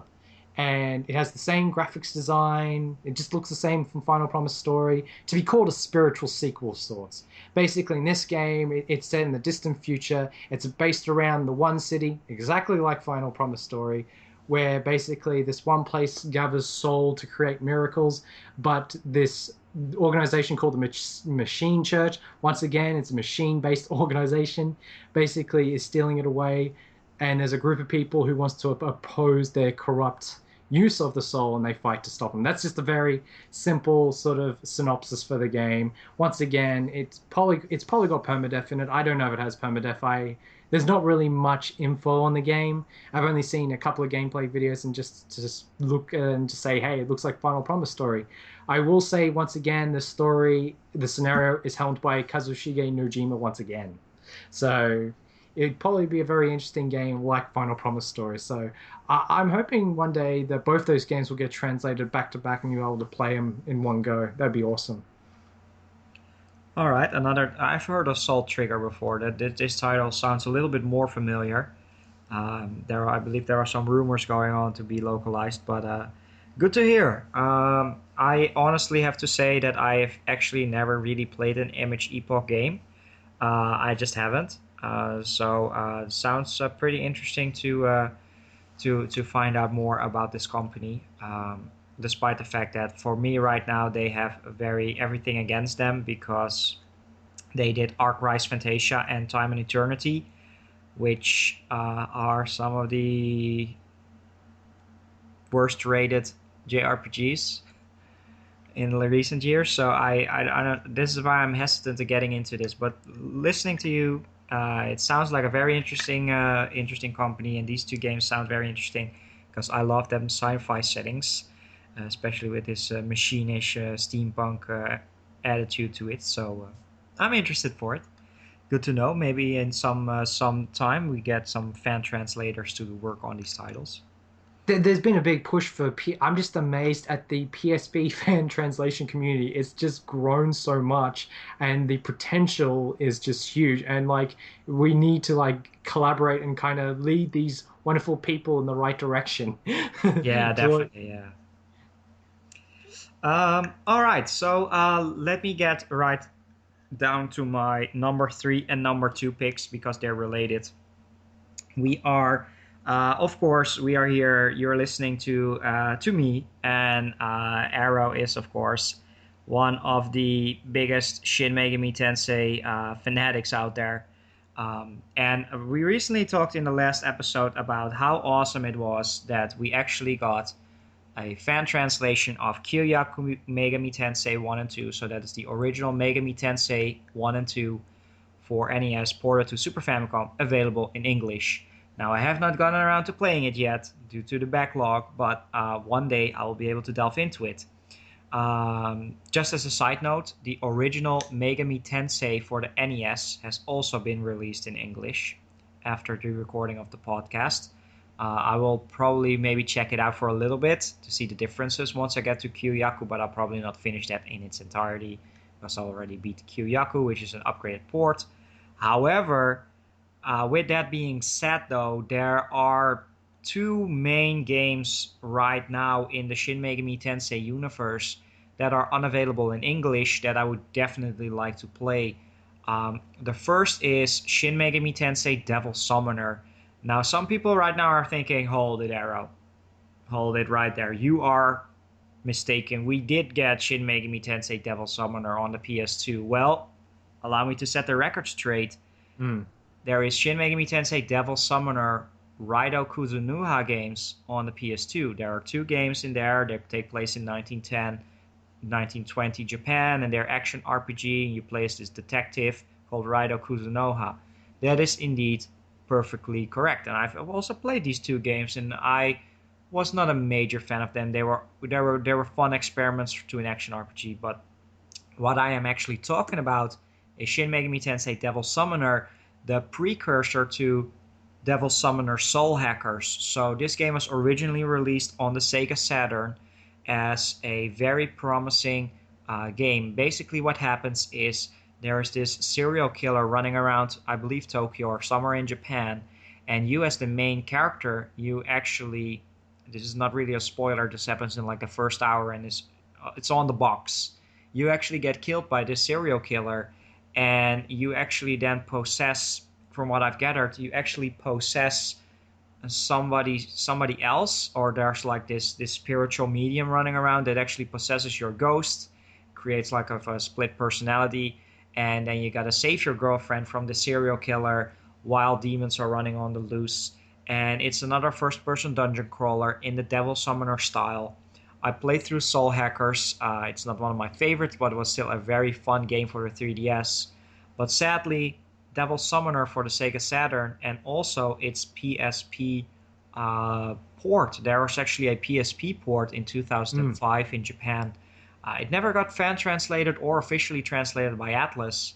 And I think it's a huge loss for us not to be able to play the original Devil Summoner, which was, in a sense, the first real spin-off game from the Shin Megami Tensei series, where they took the dungeon crawler devil, a demon aspects to it, and then turned that into a sort of spin-off title just outside of the post-apocalyptic SMT style.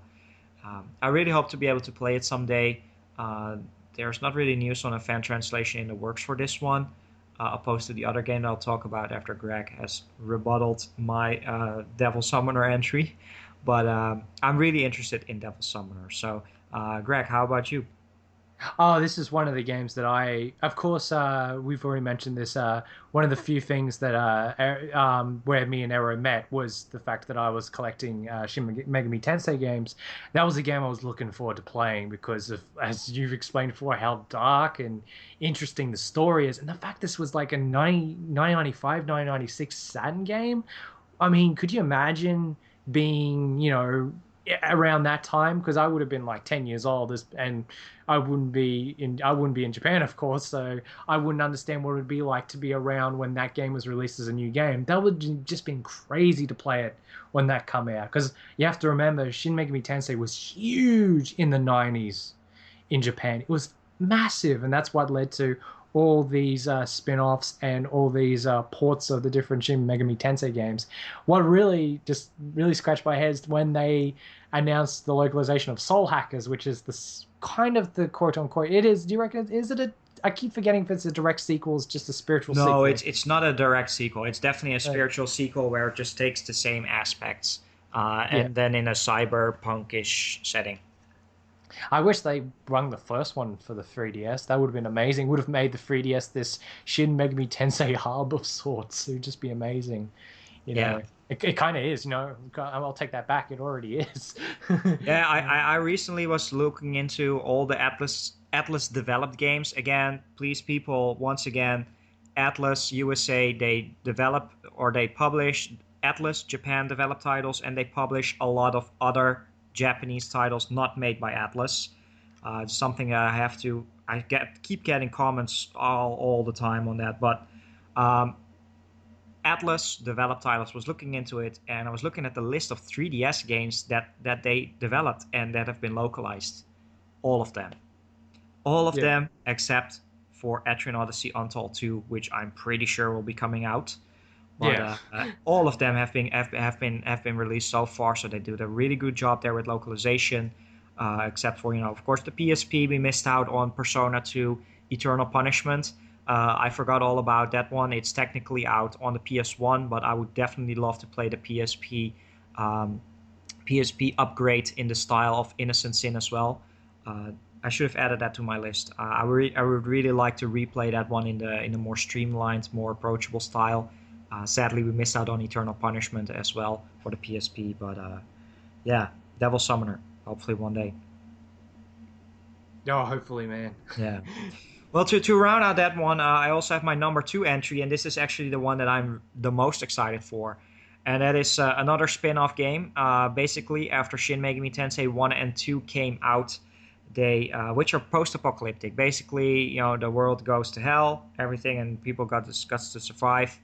But they basically came up with this idea: what if the post-apocalyptic events never happened, but demons still roamed the earth, or were somehow being able to get here? So what we got was Shin Megami Tensei If, and that is set in a high school setting, of course, nowadays high school settings and Shin Megami Tensei is linked to each other, maybe even social linked. But Shin Megami Tensei If came out in a time where we never had Persona. And Shin Megami Tensei If, it has the same cast, it has like a very Japanese high school student cast who get thrown into their high school. There's a lot of demons running around. They have to survive. It's on the Super Famicom. I've had a copy for years. I believe it's not the longest game out there. Some of the Japanese-speaking people have played through it. They say it's about 15 hours max. But it's still a game that I would really, really like to play. And the sad part about this all is that back in 2011, when I was getting into these games, 2012, Aeon Genesis was working on this translation. And there was one post saying, "Oh yeah, it's Shin Megami Tensei If fan translation. It will be coming out in a couple of weeks." It's now almost 2015 and still no release on it. So I'm very disappointed that it's still not out. And it's definitely a game that after Shin Megami Tensei 1 and 2, because it uses the same system but just a different setting, it's definitely another one of those missed gems that I want to play. Absolutely. I've been looking forward to playing Shin Megami Tensei If. I know I have to complete 1, even though I played a crap ton of hours, and beat 2, but I'm really looking forward to If. I will say that the monster design, or demon design I should say, in that game is really messed up. Like, I've seen some of the designs, I'm like, whoa, even by Shin Megami Tensei standards, it's pretty out there. Oh yeah, definitely. It's and of course, this in the end, it kickstarts it kind of kickstart the idea of going with Persona. Yeah. And Persona 1 came out, and Persona 2, and then they completely overhauled it with Persona 3 with the social link. So Shin Megami Tensei If and Devil Summoner. I really hope to be able to play those someday, together with, of course, Kyu-Yaku, but I can't play that now. I just haven't gotten around to it. But there is still the hope that Shin Megami Tensei 2 for iOS happens, because the first one came out. And in Japan, Shin Megami Tensei If is already out on iOS. So Atlas USA, if they want to go that route, they just only need to translate it, and then we can actually play it. That would be another great option besides waiting for Aeon Genesis. Absolutely, that'd be awesome. Yeah, definitely. So I have a number 1 entry. It's a cop-out answer, and I'm sure you have it on your list as well. So let's just round out your list, and just, I'm pretty sure it's your number 1 as well. Otherwise, I'm very interested what your number 1 is besides my number 1. But I'm very sure. I'm very certain we have the same. Mine's going to be a lot more in depth, though. Yeah, but, we'll see. Okay, this next one is going to be just a very short one. It is a Falcom game. It is Puffball Mail for the Super Nintendo. It is actually slightly different from the other versions, and it's really cool. I remember I got my copy of E6 Special Edition for PC, and it came with this disc of all these ads of 90s Falcom games, and it had the ad for Puffball Mail for Super Famicom, and the game looks really good, especially if you're into action RPGs and platforming. I've already played the Sega CD version. That's one of my favorite Falcom games of all time, and I've kind of been due for playing another version of Puffball Mail, and I just really want a fan translation for this game as soon as possible so I can delve back into the world of Puffball Mail. Pretty standard answer, but it's one of the games I'm definitely looking forward to. All right. Now, this next one, I've mentioned that my humble beginnings is that of being a Sega fan. There's this game, this crazy game that came out towards the end of the Dreamcast life, and it basically, if you're a Sega fan, this is your love letter. This is kind of your farewell. Thanks for all the love. Thanks for all the fish. I like to say. It is Sega Gaga. And this game is odd but wonderful. You basically play as this kid who basically gets roped into working for Sega. And you go around during the development of a game and you fight other developers in the most odd way possible, and these developers are not humanoids. They have these artist representations of them in the most bizarre ways possible. The game is just one massive head trip, and it just looks like so much fun. What's really cool is some of the games that Sega Gaga has produced are all all parodies of famous games. They even parody Ys. They even got a parody copy of Ys in the company, which is pretty awesome, you know. And I should one day, if I could find all the images and post them to the RPG Gibberish face wall, so you can all have a laugh at all the games that they made fun of and made parodies of.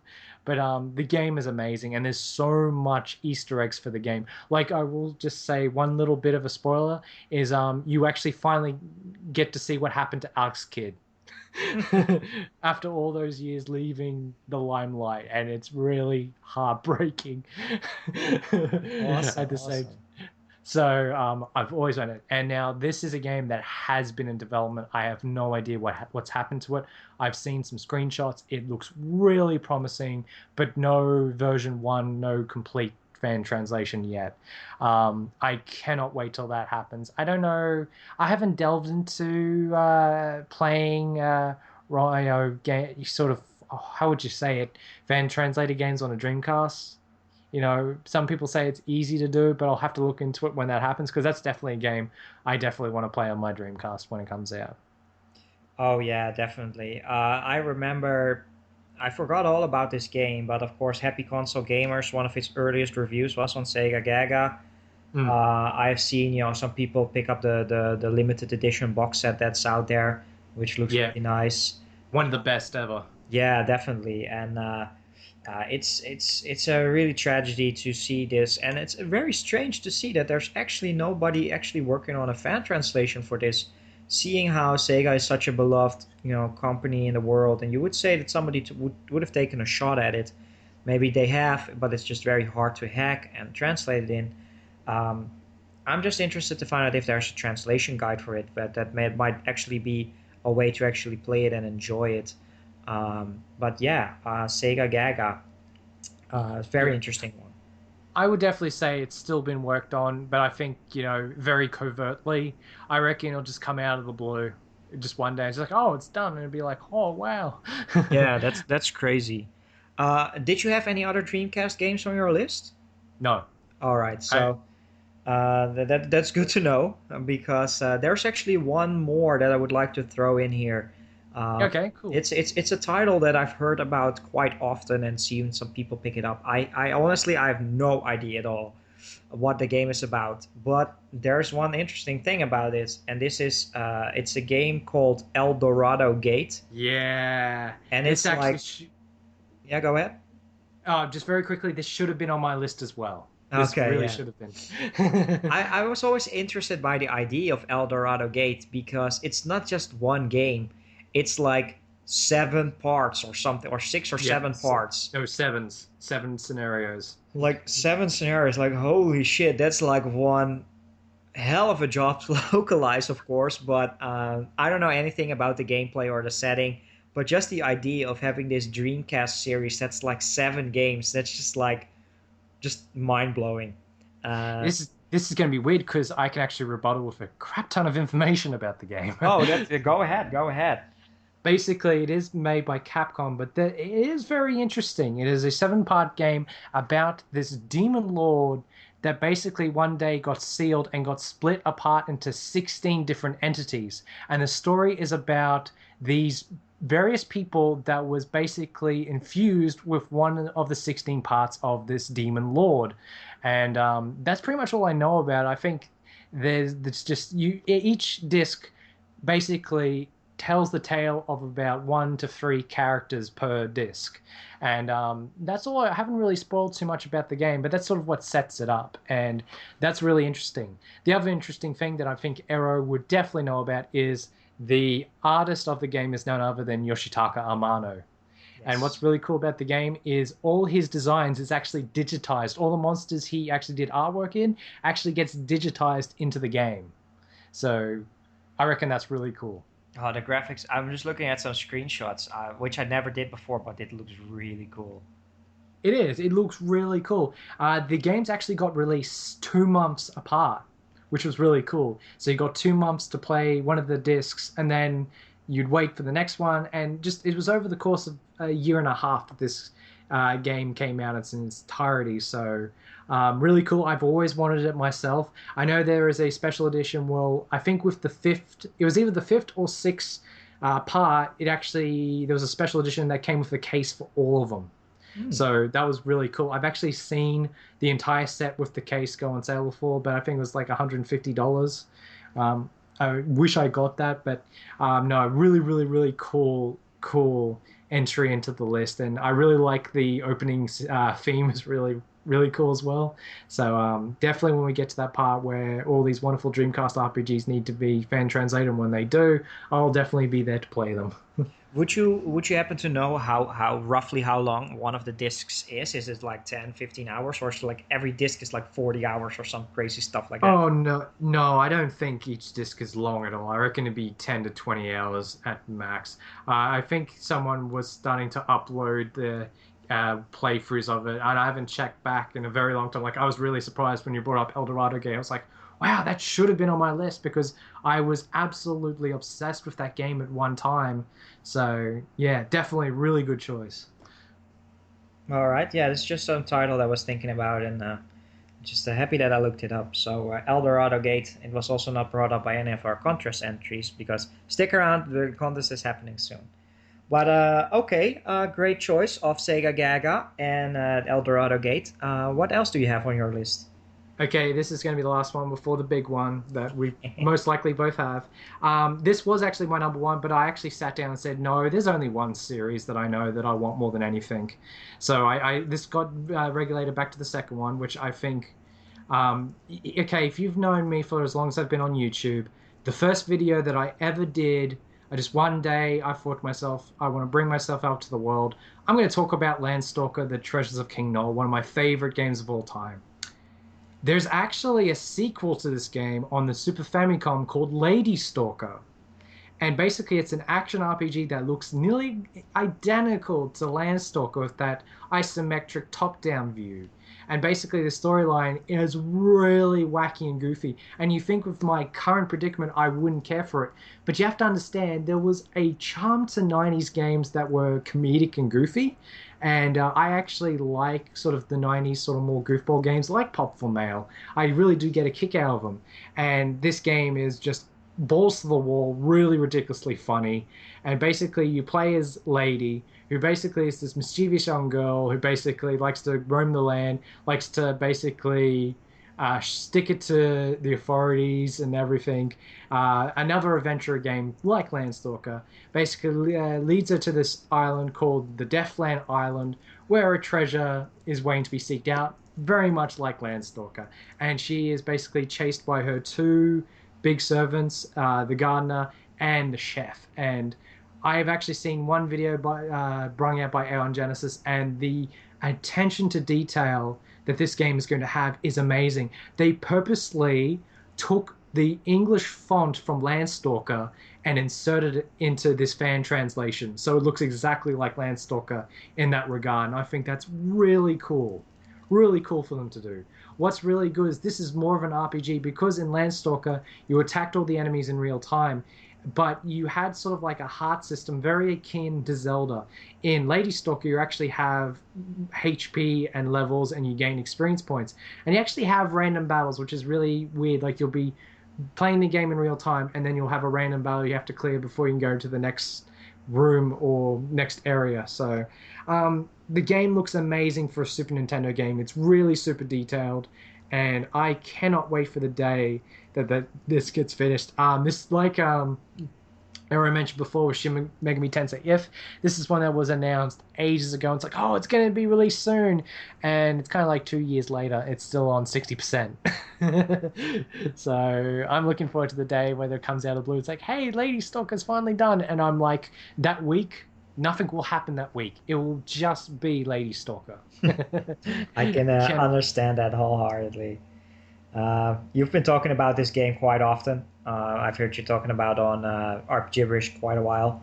I've never played any of them. Never played any of the Landstalker games, or Lady Stalker, of course, because it's not out. But I know you're such a big fan, and I really hope for you that one day it happens, and that you're able to get cracking on this for an entire week, for sure. Absolutely. And now, dear listeners, the main event. And let's just say this. Does the company who made this game starts with an F? Is it any surprise to any of our listeners? Like, seriously, dear listeners, take 10 seconds right now. What do you think that both Greg and I are excited for in terms of untranslated games that we cannot play in English? And we're not even talking about just one game in particular that is No. coming. We're talking about, all of them. We want it And, all.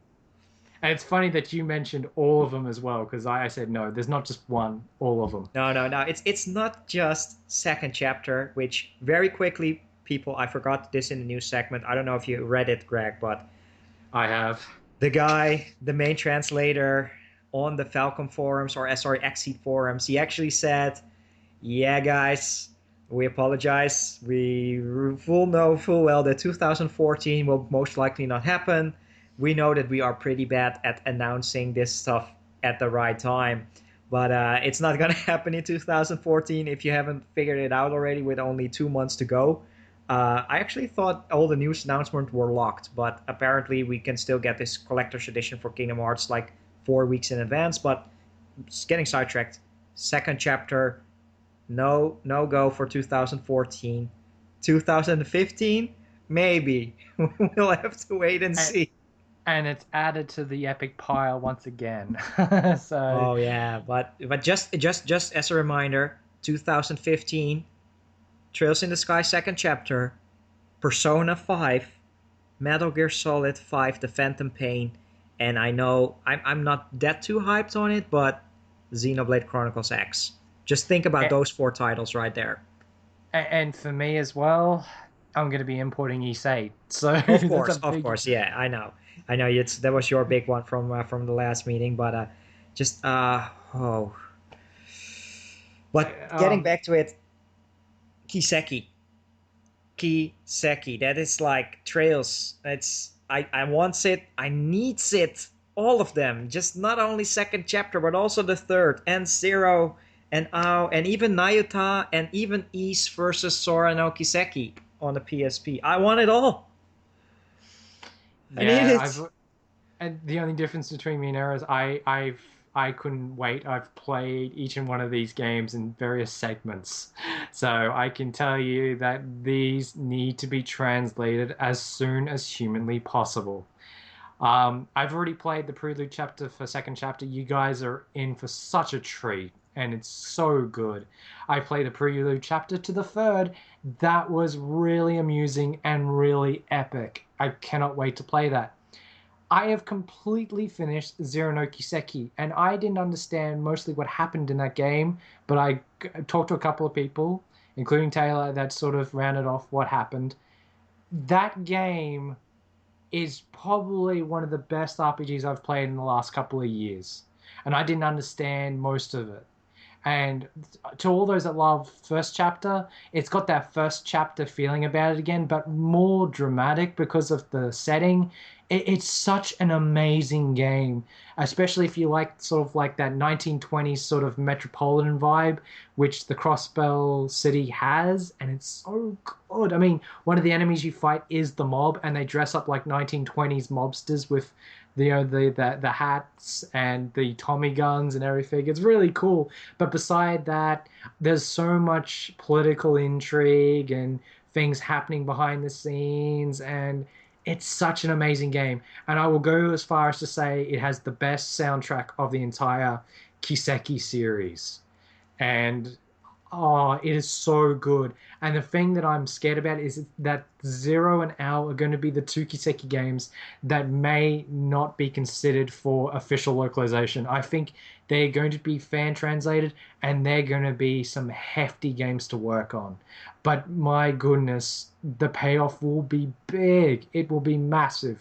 2 of the best games you'll ever get to play in your life. And I'm 25 hours into Ao no Kiseki, and it's a great continuation.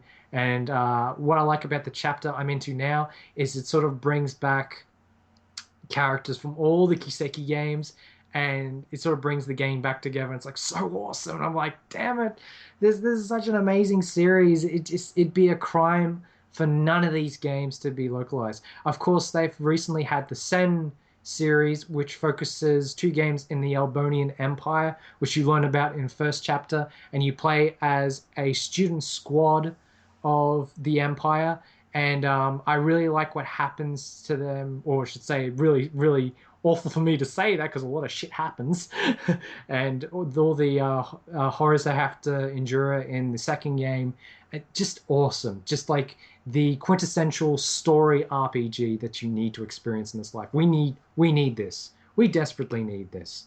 And of course, Ero mentioned Naruto no Kiseki, which is Falcom's traditional love letter game. It's kind of like their send-off game saying, hey, thank you to all our PSP supporters. We're now going to give you this one last game. It's going to be a combination of everything we've done.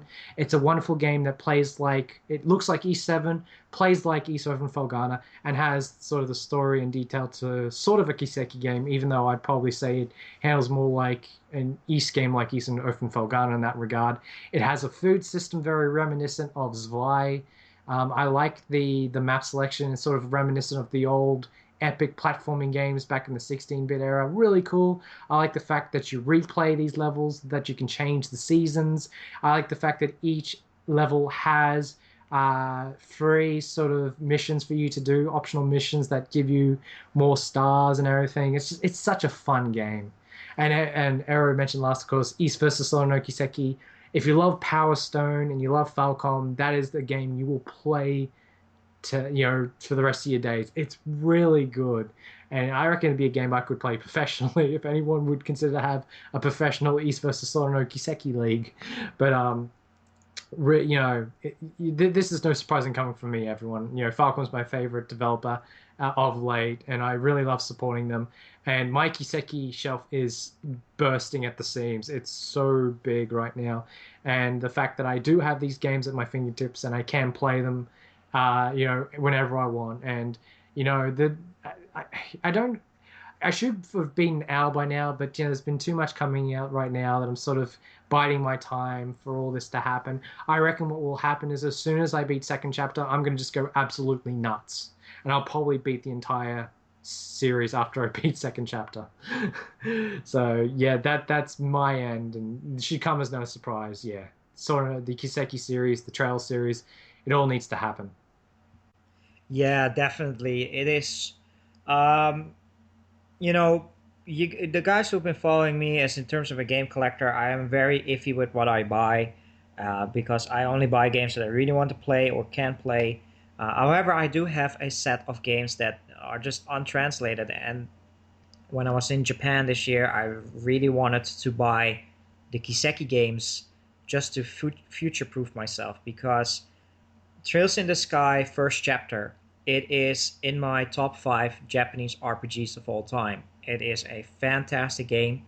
I absolutely love it. And just to see that there's no more games coming out, it's it is so disappointing. And um, honestly, if I had the money right now to hire people to actually translate Mm. it for me, like to make this is something like in my head. I think it's very viable if I can hire people to actually translate this for me, um, and then actually it doesn't even have to be like inserted in it or something, just to have all the text Mm. from left to right, so you have the Japanese text and then the English text next to it, so then they even can play it in Japanese with a translation guide. uh, that is the other option is, of course, to actually learn Japanese and to be able to play it like that. But I think it's actually a commercial, very good idea to be able to sit down, and I don't know how much licensing is and all that good stuff, but I think it can be, I can make a profit of getting these games translated and in the hands of gamers because I know there's a big fan base for this. They want to play it, they want to buy it, they want. I'm right sitting right here right now. Usually a game costs 50 euros brand new.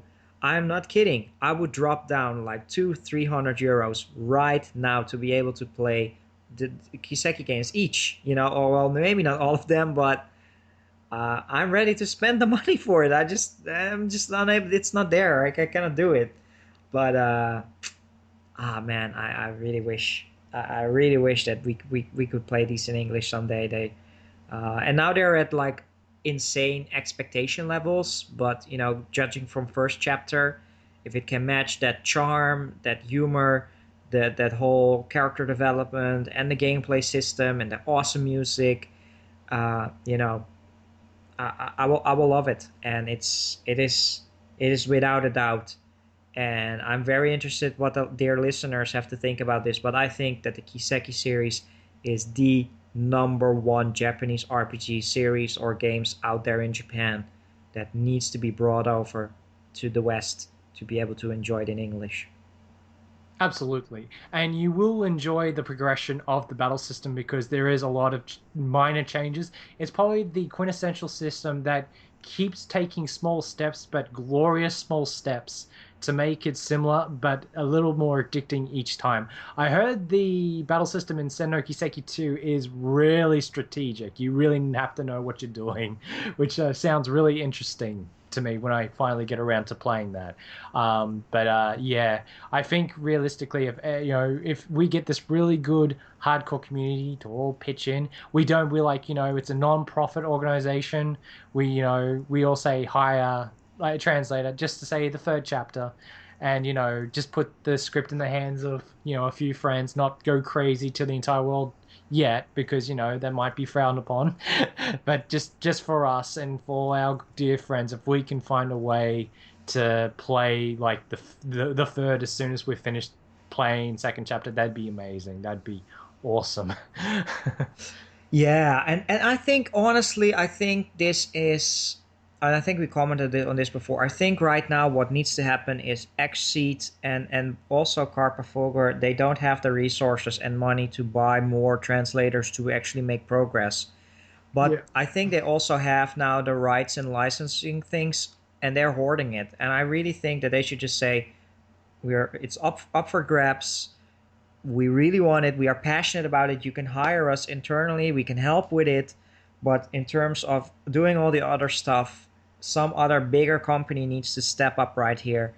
And man, Atlas USA, if they would snag this up with the way they are localizing games. And the third, I can wait for a couple of years, but just start at Zero no Kiseki Evolution on the PS Vita. Just start right there, then do AO as well. And I'm convinced these would sell a lot. Even if the Vita is not selling millions of units, a lot of people would buy it because these are the games.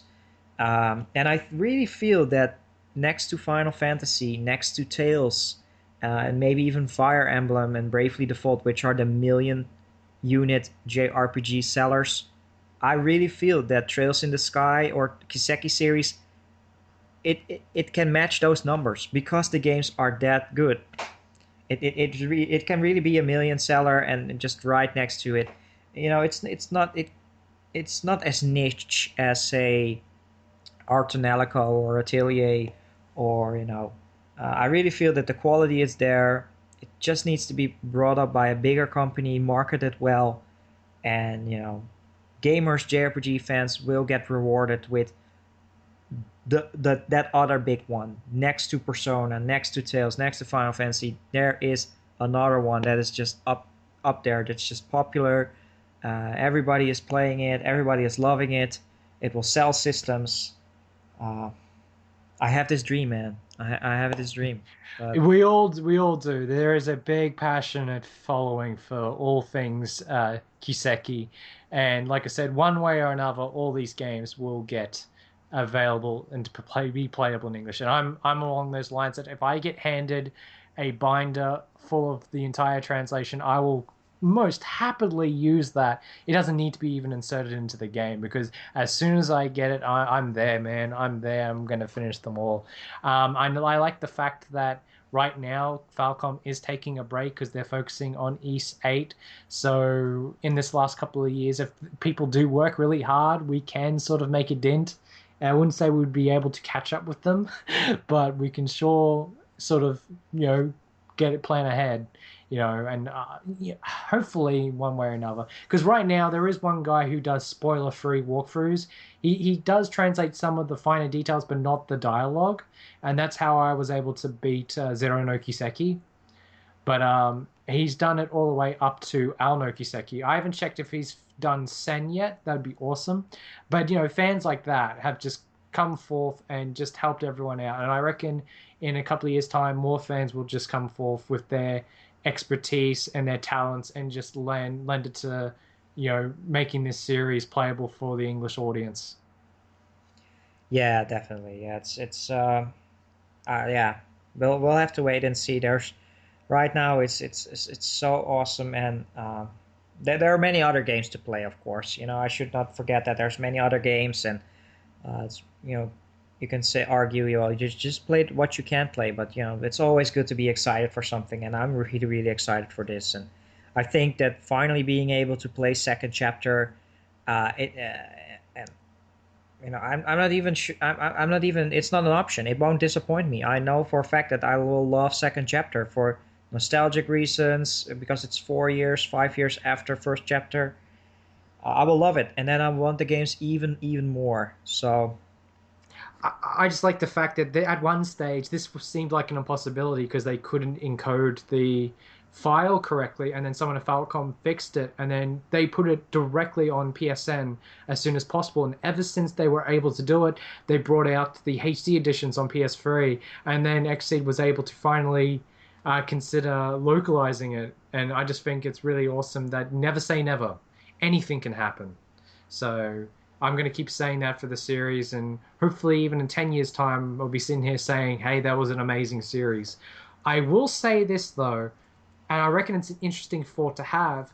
Some part of me, at one stage or another, wants the Kiseki side of the Legend of Heroes franchise to end, because then they can step forward and bring forth a new Legend of Heroes world, probably with the same quality as the Kiseki series. Do you know what the major difference is? Because they're starting at square one, the chances of that title getting localized is much greater. yeah. So if they decide to create another Legend of Heroes series, I'm all for that as well. I hope that happens sometime down the road where they can finally wrap up things. The thing about the Kiseki series, everyone, and I mean, I've played a lot of the games, is the world is so ambitious, you have no idea. It's really ambitious. And, I thought to myself, maybe 2 might wrap it up.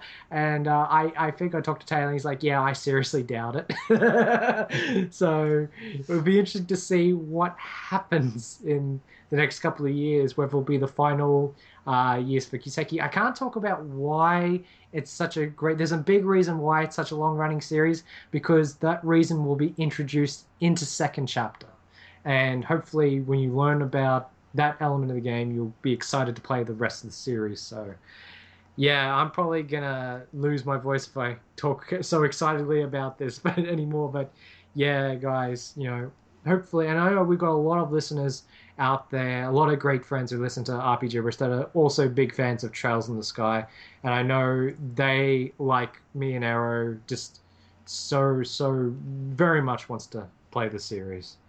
Yeah, it's it is. And once again, just to reiterate, I know, dear listeners, if you have been with RPG Gibberish for a long time, we mention Trails in the Sky very often.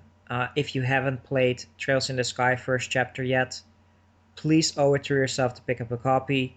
The PSN credit that we're giving away for the contest, please put it towards getting a copy of Trails in the Sky, whether it's physically or maybe digitally as well. You can play it on your PSP, you can play it on your PS Vita. It's on Steam as well for PC. Yeah. Just if you're part of the PC Master Race, you finally can play it. And I can say this now, it runs amazing. It really, I said that in the TGS episode. Yeah. It's so mind-blowing how well it runs. So you have all these great avenues to play the game. There is no excuses anymore. There really isn't. Yeah. Just, you guys know me. I love my Persona 4. I love my Final Fantasy, especially 8 and Suikoden 1 and 2. But if there's any JRPG I can get you to play and recommend to you, it is Trails in the Sky first chapter. It is just everything that I look for in a Japanese RPG. It might not be the most mind-blowing, darkest, epic twist story there, but it is so relaxed, so charming. The world oozes with charm. It's a great turn-based game, and I know we have not done a full episode on it, so to say, here on RPG Gibberish, but and I think I've actually never done a real review on my channel as well for first chapter, but I talk about this game often, and it needs to be played, and I know that makes it like unsurmountable expectations for the listeners who haven't delved into it. But the few people that actually have played it after my recommendation and other people, they loved it, and they are here sitting waiting for second chapter, and just go for it. That's the one thing that I would like to hope that everybody hopefully does. And yeah, this has been a great episode. We're not done yet, but I love talking about untranslated games and all this good stuff, and especially the ones that we agree on is Kiseki. It needs to happen. But other than that, there's been some great titles that I've learned about. So, Greg, anything to add before we get into the great contest? No, we've wrapped it up. It's been a really, really good episode. Of course, with our minds combined, we would probably educate a lot of people on all these obscure, awesome RPGs, and hopefully we can get some of our faithful listeners to take an interest in one of them. That'd be awesome. Yeah, definitely, highly agreed. So, for those out there waiting for the results on the contest, once again, a couple of days before we set out to recording this, I thought it would be a good idea to kind of reward the listeners and to also prepare for this episode. So, what I did is I posted in the Facebook community for RPG Gibberish the question: let us know your most anticipated untranslated game. So a game that's out in Japan, not out in English. Some people misinterpreted. I apologize for my wording, where they were also mentioning fan translations and stuff like that. But no, we were looking for games that are just not available in English. And we got a lot of great entries in there. Let me count. We have 1, 2, 3, 4, 5, 6, 7, 8, 9, 10, 11 entries even. That is really, really great. We got a lot of our faithful listeners, also some people that have their own dedicated YouTube channels here as well. And they brought up some interesting titles that I had absolutely never heard of, and I really, really needed to research. So what we're going to be doing is I'm going to be reading out the individual posts, and then Greg will briefly comment on the game mentioned, whether he knew about this title, whether he is interested in it, and I will do the same. And then after that, after we've gone through the lists, we will announce sort of the winner of the entry that we liked the most. That is going to be getting about €10 or $10 of PSN credit. Hopefully put that towards your Japanese RPGs. If you have PSN, otherwise I'll probably PayPal it. We'll figure out the details with the actual winner instead of just doing it that way. But we'll announce a winner, and then I have here a hat with all the entries in here that we will randomize, of course, except for the winner. So you cannot actually win twice here. We gotta be kind to other listeners as well. But yeah, I will pick out somebody at random, and then I'll contact you on Facebook. So thanks in advance, once again for the entries. Maybe we'll do this more often to not only get the listeners to help out with a topic, but also get you guys involved into it and all that good stuff. There might not always be a contest and prizes with it, but we really appreciate you commenting so far. And the people that did comment, they also have been commenting on other posts, and it's really, really great and really drives us forward to continue with not only RPG Gibberish as a podcast, but also as a community and post more in Facebook. So big thanks to everybody who has been entering this contest and talking on the Facebook. We really, really appreciate it. So with that being said, I'm going to be reading out the entries right now. And we are going to be starting with Michael Yanacito, a great friend here for me personally on Facebook as well, and has been a great JRPG fanatic. He brings up 4 titles. The first being Romancing Saga 2. How about that, Greg? Good old Michael. We talk every day, and he's a good friend of mine too. Yeah, me too. We've talked about the Saga series at great length. I definitely want to play all the Romancing Saga games at one stage. I actually did play a bit of three, and I was overwhelmed at all the content that you were able to choose at the start of the game for the multiple characters.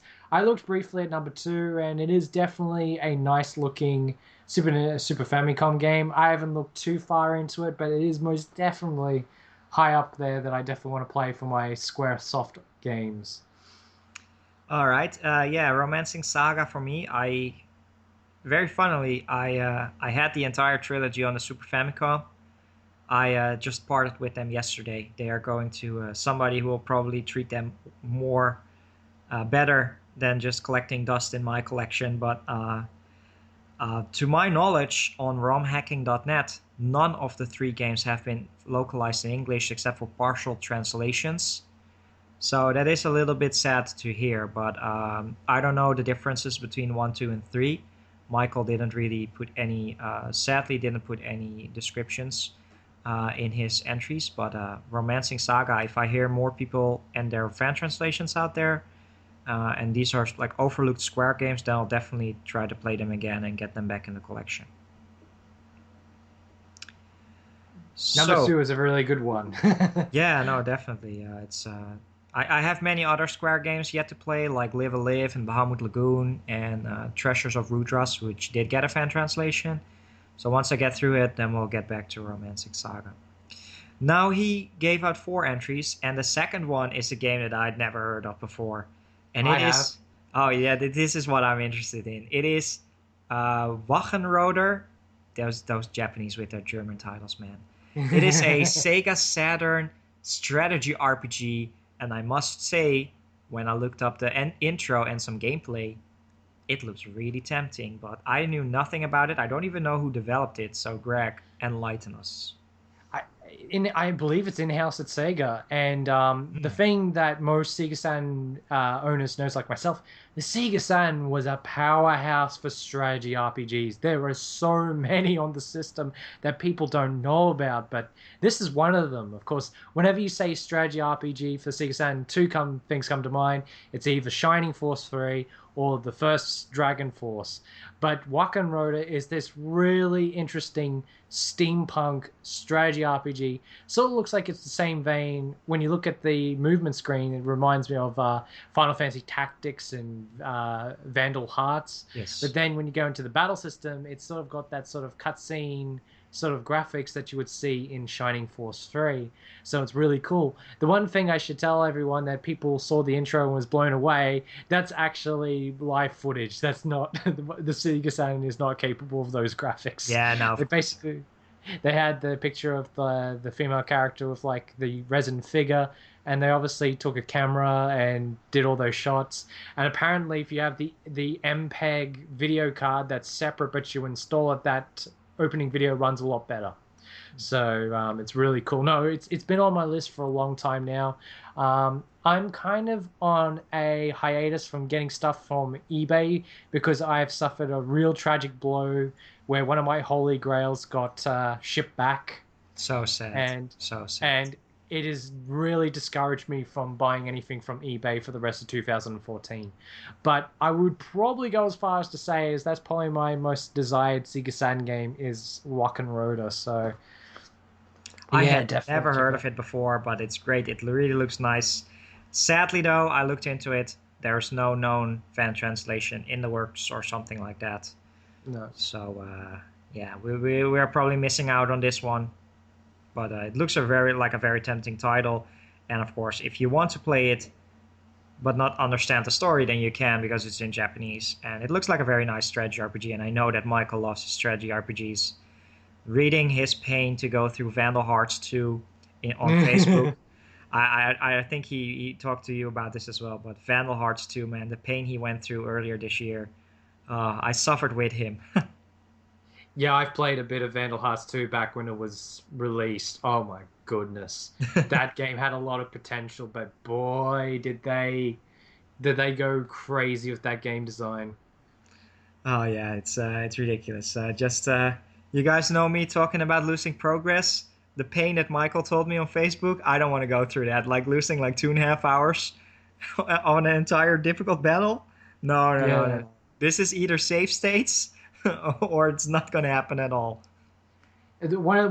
Just a big shout out to our friend Dustin Christ. I've been listening to AEGP. I like the fact that it refers to Fro's controllers spiking it. I reckon that's awesome, and that's definitely a control spiking moment. Yeah, I can understand wholeheartedly. That's definitely the case. All right, so that was Wachenroder. Then we have another title which I'm sure you're familiar with. It's Dragon Force 2. And that has had some tremendous fan translation news. I can't remember it's finished because there was this great big campaign for it. So I don't know if it's been completed yet, but I think that's going to be a game when it has the next big push, that's going to get fully translated without a shadow of a doubt. So just to reiterate, Dragon Force, it has nothing to do with Shining Force, right? But it is on Sega, right? Yeah, it's another Sega in-made game, and it's a really weird sort of strategy RPG where it focuses more on forces. Kind of, the war battles from Suikoden 1, Yeah, where it yeah. has both army. It's kind of like that, but it's much more focused on the individual fighters. You can't select them, but there's a more emphasis on the resources of each side, and you do have control over, I think, either the commanding character to perform certain moves. I haven't played it yet, but I actually own the PS2 copy that I have. I can actually play it at any time, and I actually need to so I can finally talk about how the game plays. What's really funny is my friends over at Power On Podcast, they are not fond of the game. They don't really care for it, which is interesting. So I'm going to be interested until when I get to finally play it and see my opinions. But I really like the art design. I really like the soundtrack as well. But it would have been a game I would have just played crazy hours if I got my hands on it. And I actually found out only a couple of years ago that there was a PAL copy of the game. But it must have been so limited it didn't even come anywhere close to my neck of the woods back in the day. Yeah, I understand. All right, good to know about that. Then his fourth entry. Yeah, we said 3, but I'm counting this as well. It's Nier Replicant. So just to reiterate, Nier, it came out on PS3 and Xbox 360, but that was actually the version called Nier Gestalt in Japan. There was actually 2 versions. It plays out pretty similar, but the story is different. And there's a lot of dedicated Nier fans out there that would like to experience the other sort of story. I know that Nier is much beloved, and I know people like Dustin Christ, they are also interested in playing Nier Replicant. I'm not 100% sure, but I believe there's a story guide out there on GameFAQs that you can use, but it's a good title. I understand why it was never localized, as it's, they just fixed with one version, but Nier Replicant, yeah, I think that's a good entry. I will just iterate saying that whenever Aero is ready to play Nier, I'm going to be playing right by him because I still need to beat Nier as well. And I like the reaction that we got in the first weeks of RPG Gibberish of other people willing to play it at the same time as well. I reckon that would be an awesome activity to have. Yeah, an update on that. I have the game now. It's in my possession on the 360. I just beat Alien Isolation. So I'm right now playing through.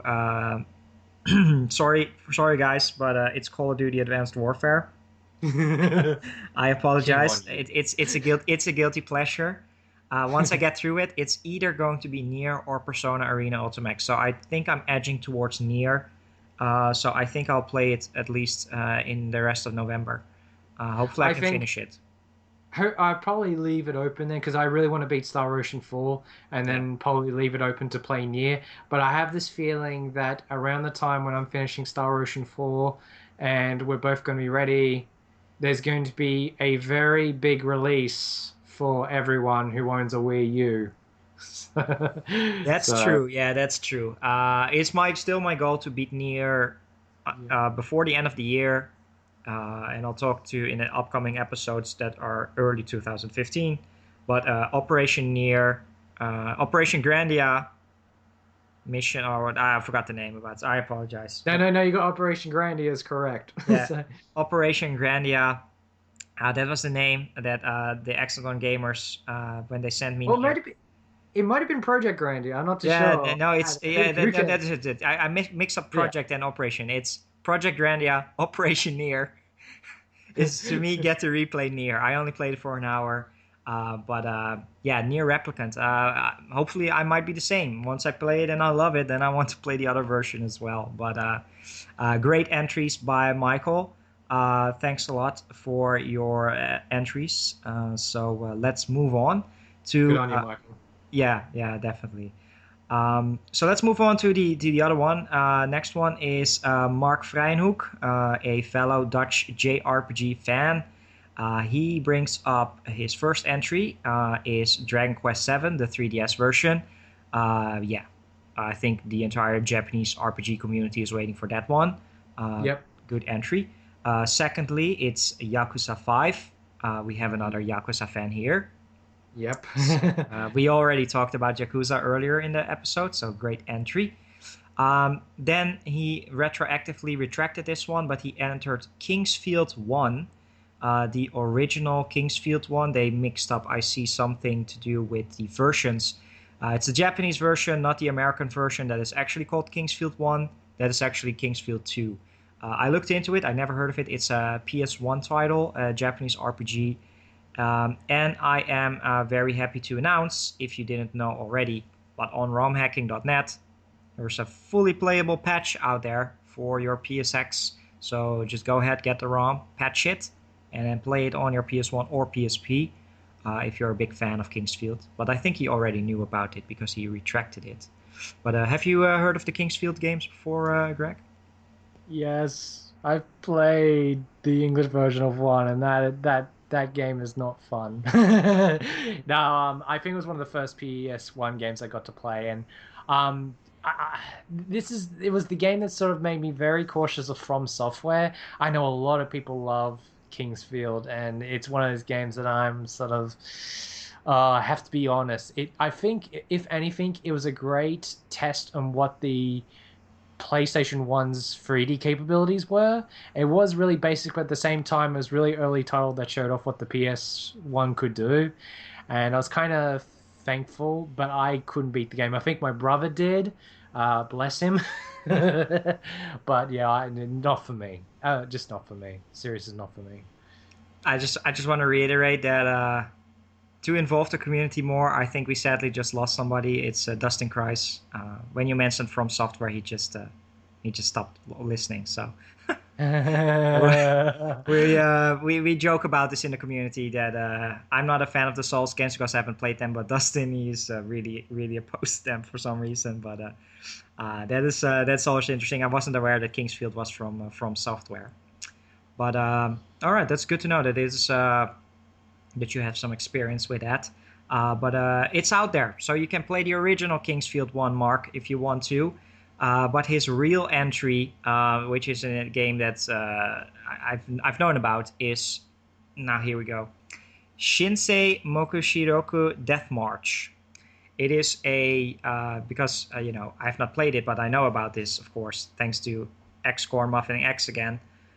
It is a PC, now wait for it, it is a PC first-person dungeon crawler, and it's dabbling in the eroge hentai stuff. There are some disturbing hentai scenes in here, but the thing is, it is written by the guy who also wrote Shin Megami Tensei 1 and 2. Now, I've watched Joe's Corn Muffins 25-30 minutes video on it, and it sounded really tempting. However, though, this is a PC hentai-ish game. I have absolutely, like, if I had to pronounce it in like percentage, this would be like a 0.07% that this was ever getting localized. But it's a good choice nonetheless, because I don't know if you've watched Joe's video on it as well, Mark, but it sounded really interesting. Well, you're referring to Mark in the chat. Yeah, no, of course, yeah. No, no. Have I heard of it? I'm not really that deep knowledgeable about either eroge or hentai RPGs, simply because I actually seen a few, and I will say this now, most of them are boring as sin. I mean, it's all about the action and not about the RPG action. Yeah. And I mean, most of them are boring, and the stories. They're there to just facilitate the sex. That's it. You know, I'm guessing there'll be someone that will come out and say, "Hey, there is some examples where the story is really good and you'd be surprised." And I really want to hear about those contraries to the rule. You know, if there was a story that more focused on the characters who just happen to eventually have sex. I mean, hey, that'd be cool. I've always talked about how I would like RPGs to be more mature and probably handle it in a much more mature sort of fashion where it's not that gratuitous, but you would understand that, hey, maybe there'll be an RPG with, adult characters. And of course, with most of these JRPGs, you're sort of focused towards teenagers. They can only probably at most do a kiss, and that's understandable because that's towards that sort of audience. But for those RPGs, say like Xenogears, that are more targeted to an older generation, then I wouldn't be surprising that there was. Okay, it's a little minor spoiler, so I would say go forward a minute. But there is actually a sex scene. You don't see anything, but it kind of showed the passion towards the two main characters, and it was really handled really well. And I said, more games should do this. You can have adult variant content, but they don't have to be that gratuitous. Because the more gratuitous they are, it loses that emotional connection. I'm just going to throw this out there, Catherine. Yeah. Catherine on the PS3 and Xbox 360. Yeah. That's one. That finally delved into that realm of, adult territory without being, and I understand it because it's consoles and they have limitations, and this is why it's a PC hentai game that Mark mentioned. But usually it's visual novels that are like this, but they can do it with RPGs as well. They should do it. I see no reason why they should not. But maybe one day we're ready. I don't have any issues with it whatsoever. I know there's a lot of reservedness, I would say, from what I've noticed as a European, especially in the US, in regards to the whole sex topic. But I don't mind it myself. I can handle it. I'm a big boy. No, I find it really intriguing when someone brought that up, and I reckon that is the next step forward for certain gaming. Like, I wouldn't be surprised. The next game I reckon that has potential to talk about it sort of maturely, I reckon it'd be Metal Gear Solid 5. I wouldn't be surprised if that happens. But, definitely. I hope that it grows this whole topic and the stuff about it in a mature way. It's still being looked at. Like, oh yeah, you have Grand Theft Auto 5, and you can go and have sex with prostitutes. Like, big one, God of War. Yeah, precisely. But that's didn't all do handled any favors. It's all handled in an immature fashion. But then sometimes there are games like Catherine that come along that do it very well. And I will say the story segments is okay. This is going to get another major reaction from most of the listeners. I actually have not played Catherine yet. Yeah. So I've seen the story segments and they're awesome, but the puzzle gameplay is the thing that puts me off the most. Yeah, you're not the only one. I've been recommending this game to many out there. I have failed in some. The many enjoyed it, but I failed I failed my recommendation with somebody who absolutely did not like it because of the puzzle gameplay. But the story is really great, though. The Catherine story is great, and I just love puzzle games. I love Atlas, so I loved it even more. But if you are struggling with puzzles and having to solve things on the fly because it's an action-packed puzzle game, then it's definitely it's a tricky game to get into, even on the easiest setting. All right. But all right. That was a last interesting entry from Mark, so good on you, mate. Yeah, definitely. All right, moving on. We have just a quick shout out to Bernardo. He is recently starting up his own YouTube channel called The Outdated Gamer. So great for him to be joining the community. He's not that hardcore into Japanese RPGs, I know, more into fighting games. But it's great to see new people joining our community with channels as well. So welcome. And Very Bernie, warm welcome. yeah, definitely. As always, we are very appreciative for new channels. And he was interesting because he actually was the one who said Sega Gaga because he's a huge Sega fan. And he mentioned in his comment, really fun game. It's like a parody of Sega characters and other companies all mixed into one really good JRPG. Too bad that there isn't a translation yet. So great choice, great choice. Yeah, no, it was already on my list, so I was looking forward to seeing who would be one of the first people to mention one off my list, and it was really cool. Bernie said Sega Gaga. I was like, yeah, awesome, awesome, man. Awesome one, definitely. All right, but we've talked about that one before, so we're moving on. We have here, Yeah. I apologize for mispronouncing your last name, it's a tricky one, Sarah Zever. She mentions, I'd answer the post Trails in the Sky second chapter titles. Well, we're with you on that one, but that's too obvious with you guys. So she knows us too well. Very, very true indeed. However, let's see what she mentions. Instead, I'll stick with the Seven Dragon trilogy. Seven Dragon on the DS was a semi-clone of Etrian Odyssey. It was directed by the director of the first Etrian Odyssey game, Kazuya Ninu, and the music is done by Yuzo Koshiro, which also did the score for Etrian Odyssey. I know that, yes. But its sequels on PSP, Seven Dragon 2020 and 2022, switch the storyline to a post-apocalyptic Japan. These are dungeon crawler games, and even though they are very English friendly with their half translated menus, I'd love to know what's actually going on during the games. Incidentally, these Image Epoch games, there we have it again, are published in Japan by Sega. Hatsune Miku even appears in the 2020 titles as a, I believe, non or playable character. So if they Yeah. were localized, their lineage with Etrian Odyssey would be reinforced with Sega's Link to Atlas. So Now, this is a great entry just from the get-go. This is what I wanted to see, like passion and inspiration. I don't know about you, Greg, but we have a potential here on our hands. But Seventh Dragon, I have some good news. But Greg, go ahead first. okay, this is actually was gonna one I was gonna read out, but when I saw Sarah's answer, I reckon I said to myself, you know what? When the contest part comes around, we'll talk about the series very briefly when we mentioned this that she posted that. Like the other Image Epoch games, Seventh Dragon's very highly up there for more reasons than one. She's mentioned all the minds behind it. I'm actually going to throw one more to the mix. And when I found out this person was a part of the team, it became a must-have game. Basically, she's mentioned the music's from Yuzo Koshiro, Kazuyo Nino, awesome. The game is actually produced by Reiko Kodama, and for anyone that doesn't know, she is the main brainchild behind the original Phantasy Star series. Ooh. So immediately, this game has a lot to live up to. She was only in the producer role, but I noticed some of her ideas probably came to the threshold because the towns and the structures give off a Fantasy Star vibe, and I really like that. Even though the character designs a very chibi style, I actually learned about this game within. I think they did a countdown way back in the day, and I was counting down because hey, it was another Sega RPG, and I was like, oh, it'd be cool if this could come out in English, and unfortunately, it never did.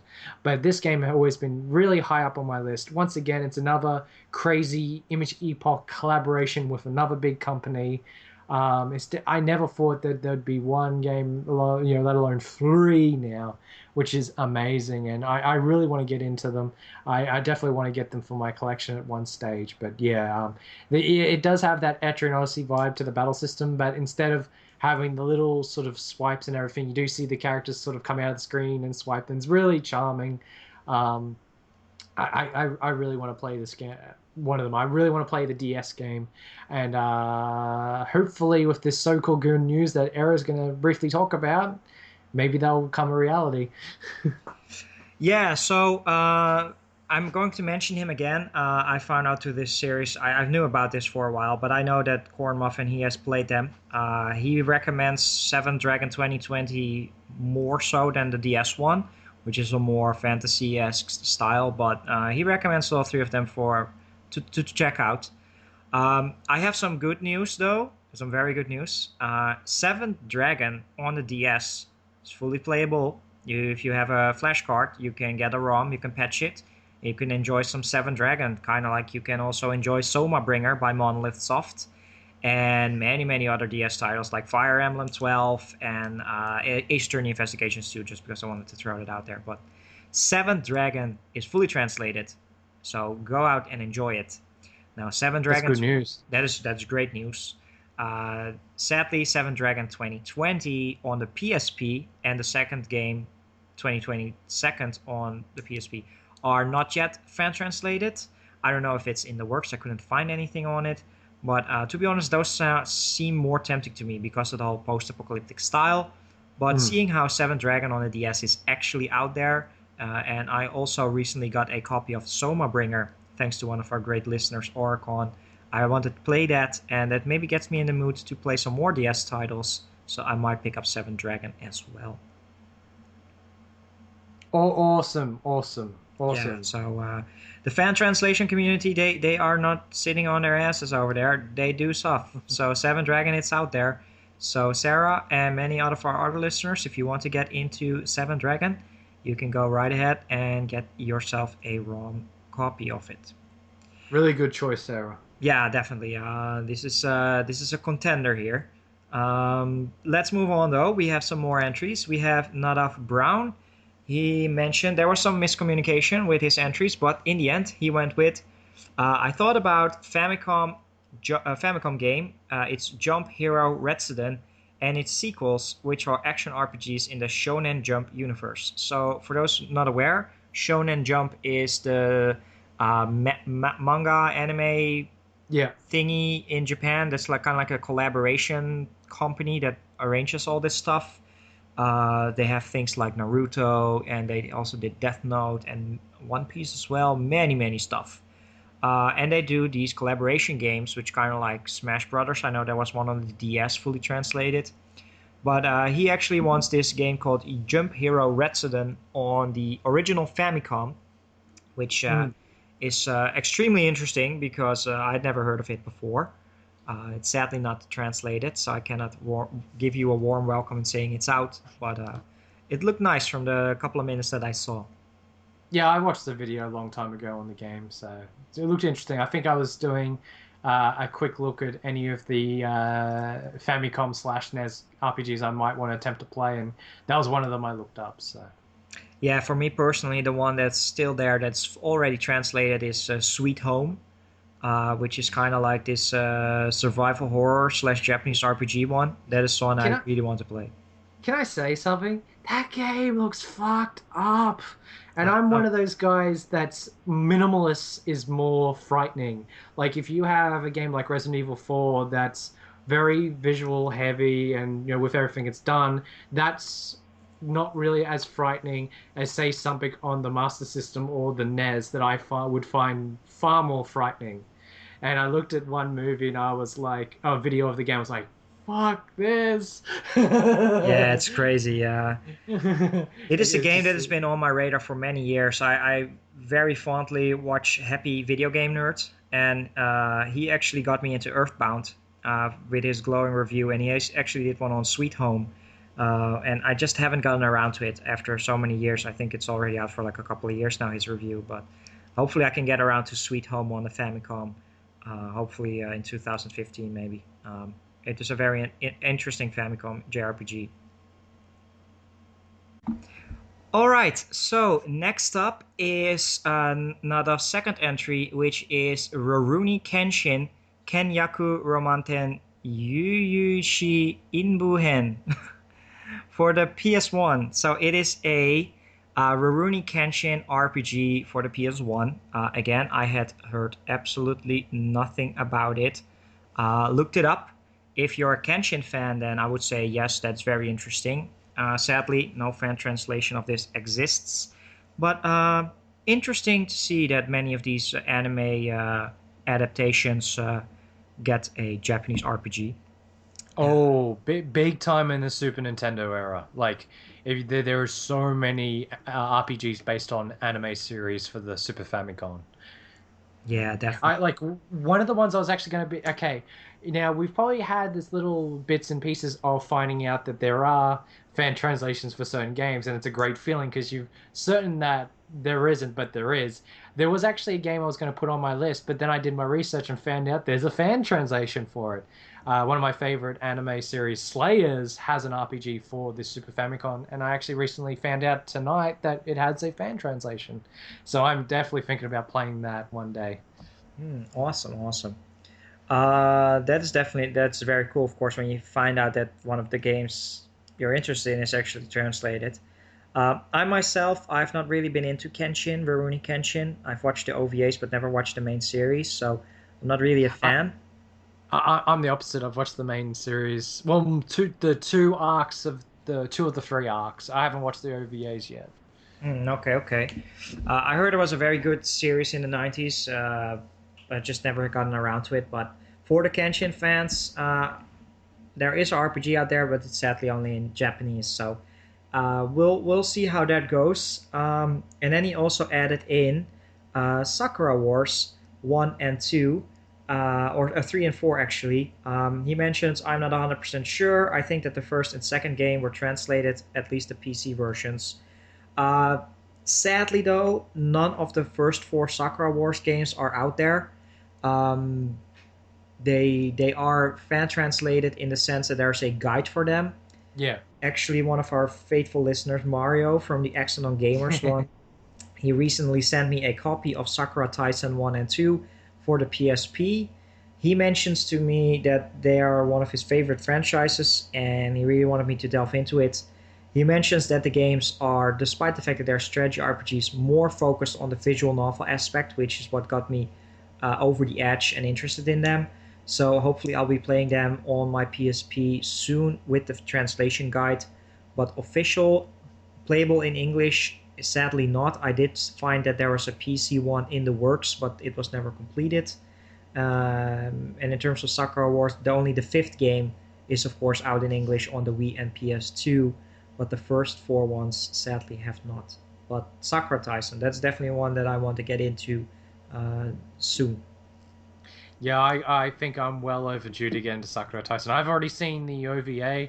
There is actually a TV series of it as well, but I've watched too many videos on sort of the opening of Sakura Taisen on the Sega Saturn.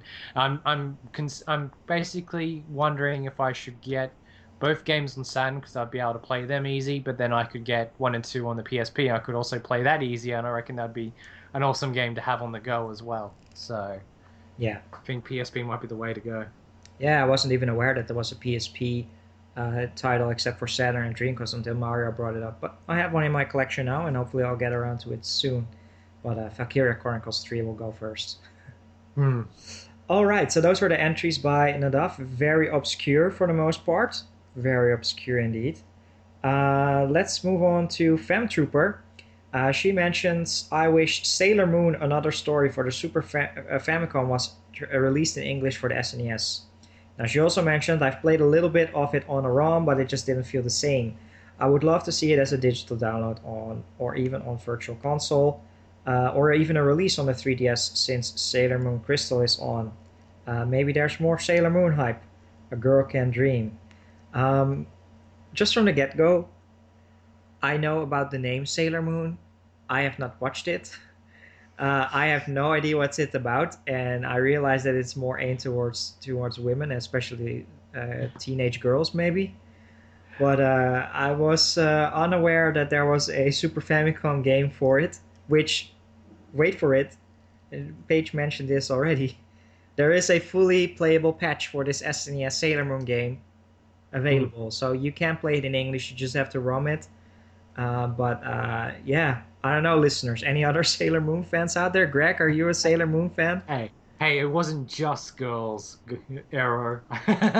No, actually, there's a lot of people that I've met that watch Sailor Moon. If you back when it was released on Australian TV, you had to know that there was nothing else on, and I was slowly getting into anime at that point. I think it was like a year or two before Evangelion was aired on TV, and I really liked the art style, and it is aimed at girls, and the dub made it a lot more kiddish than it should have been, but there was still teenage themes to deal with, and I was sort of, at that age, I think I might have been 10 or 11, and I was interested in sort of teenage storylines and all that, and, you know, me being an RPG fan, most of the situations were crazy. The villains that they fought would only exist in an RPG or anime. So I kind of got to it, but it wasn't something you shared in the schoolyard. But I watched a lot of Sailor Moon. Did I watch it all? No, I kind of lost interest, I would say, towards the 60%, I would say, mark of this entire series. But I enjoyed what I watched of it, and I know the new series just came out, and that's going to be more user-friendly with only 26 episodes. But I'm watching a lot of anime as it is, and maybe one day I'll have an interest to watch it. I know that they're only getting released, I think, monthly. The episodes either monthly or, you know, but I don't know how crazy it is. But yeah, it's interesting. Like, I'm a big fan of magic, and I can definitely say that there's a lot of magic in the Sailor Moon. Sort of that's what the Sailor Scouts used to fight. They use all sorts of different spells and techniques and various things, including a tiara that turns into a discus. I'm not going to go into it anymore, but yeah, I wouldn't say like I'm a huge Sailor Moon fan, but I am proud to admit that I did watch the original series. All right, good to know, and a great entry from Paige. So if you want to, you can play it on a ROM. I understand if you are interested in playing it actually on the SNES though. Moving on to somebody I envy very much, especially in regards to this topic. It's Oregon, and he has a YouTube channel as well. This guy is fully fluent in Japanese, so by default I have disqualified him from this contest because he can actually play. He can actually play all the games we're talking about. He loves this game so much that even though there's an English version out, he just imports the sometimes even more expensive Japanese one to play it in Japanese. So stop flaunting it in our face. But in any case, it's all good here. Oricon is in the Accent on Gamers chat on Facebook, and I talk to him on a daily basis. Really great guy. But he mentions, from him, even out of himself, he says, haha, I know I'm disqualified, but I would throw in Moe Moe Daisenso Gendaiban Plus Plus Premium Edition for the fun of it. Can't quite bring myself to commit the money to buy it. I have no idea how expensive this premium edition is, but just briefly before the recording started, I looked this up. It's a PSP or PS Vita title. It's kind of a very cheery, happy, because it's Moe. That's like the type of very cutesy anime girl stuff, like an SRPG, a strategy RPG with some crazy. I watched the gameplay trailer for it, and of course, being a Moe game, you actually have the opportunity to look at female artwork, hit your PS Vita touchscreen, and then slowly but surely undress them. So it looked pretty bad. This is definitely not something that I can play in the train. I am actually, like I mentioned, looking into getting Senran Kagura Bon Appetit, the rhythm cooking game from Senran Kagura, which is kind of similar. But yeah, interesting choice. Do I think it will ever be localized? No. But Moe Moe Daisensho Gendaiban Plus Plus. Man, that's an interesting choice indeed.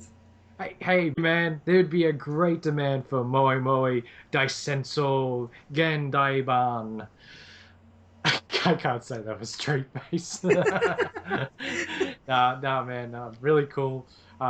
Good for a laugh, man. Of course, nowhere near the sort of game I would play. So, but it's interesting. We have a lot of games like Senran Kagura's being localized, and we have Akiba's Trip as well. There's a lot of these quirky-ish, aimed at the more risky female anime girls and undressing them type of games, whether it be JRPGs or not. They're coming out. So Axis, man, they're doing that stuff. And a big shout out.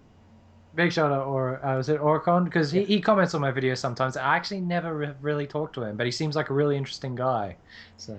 Oh yeah, definitely. He's a really great guy to talk to on Facebook, and he doesn't really do videos that often, but he's really passionate about Japanese games as well, and him being able to play them in Japanese is something I really envy. He even did some. He even has another channel which is about learning Japanese, which I was watching before I even talked to him. So and just as a final shout out to Orcon, the guy actually helped out with the Ace Attorney investigations to fan translation, and Oh wow, he's actually in the credits. So that's crazy. that's I did really not know. awesome. Man, I'm a big Ace Attorney fan. I need to one day sit down and play the investigation games. I need to download. Man, I need to download bloody 5. Yeah. Definitely, but we'll save Ace Attorney for another time. But great entry from Oricon. I'm just kidding. You will be thrown in the contest as well. I was just kidding around. Then we have Senkai, of course, the other half of Accent on Gamers. I've been thinking about this a lot, and the obvious answer for me would be one of the older Tales games.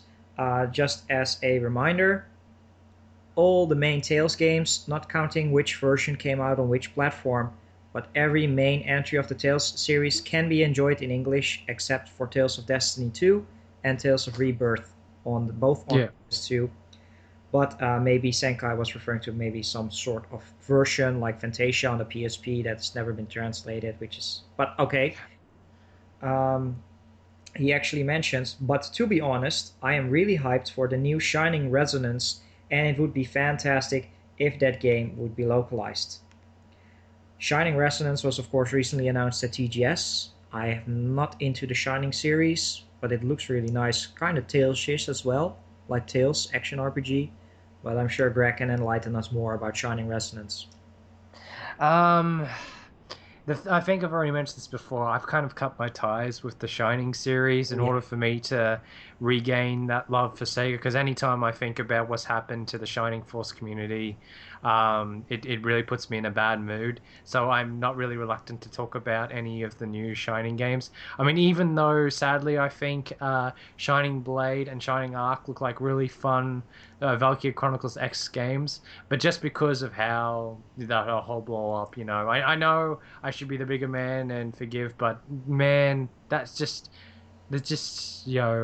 can't get my hopes up because I think that's the main thing about the Shining Force community has gotten their hopes up so many times, and only for Sega just to throw it back in their face as harsh as humanly possible.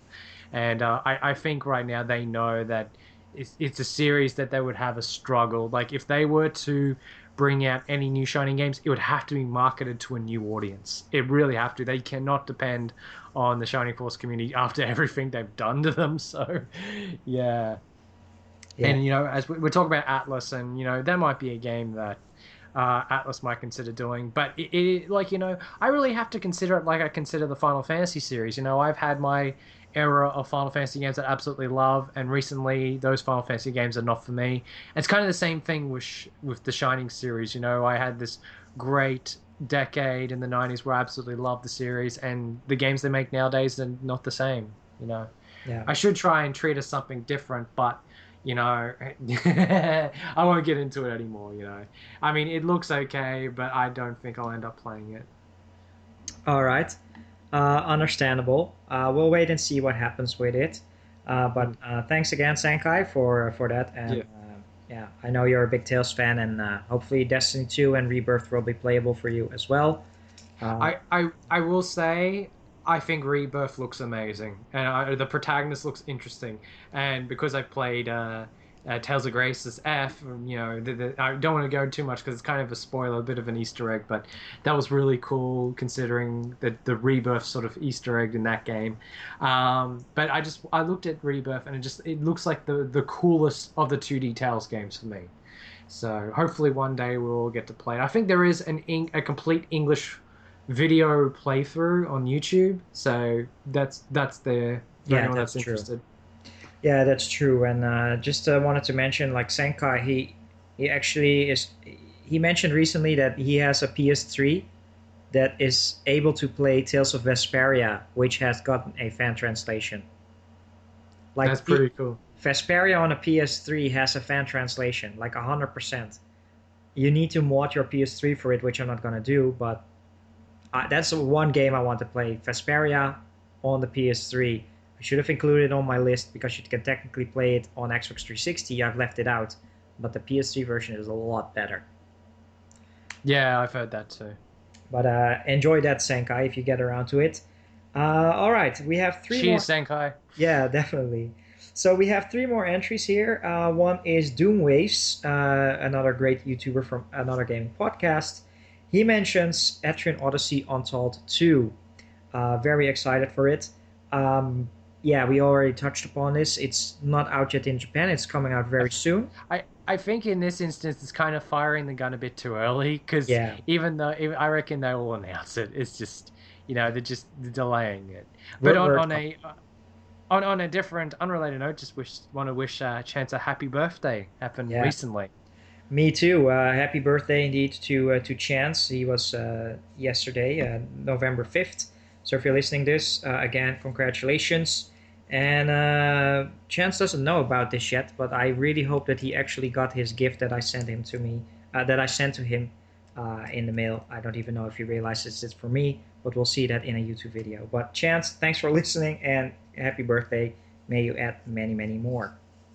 Absolutely.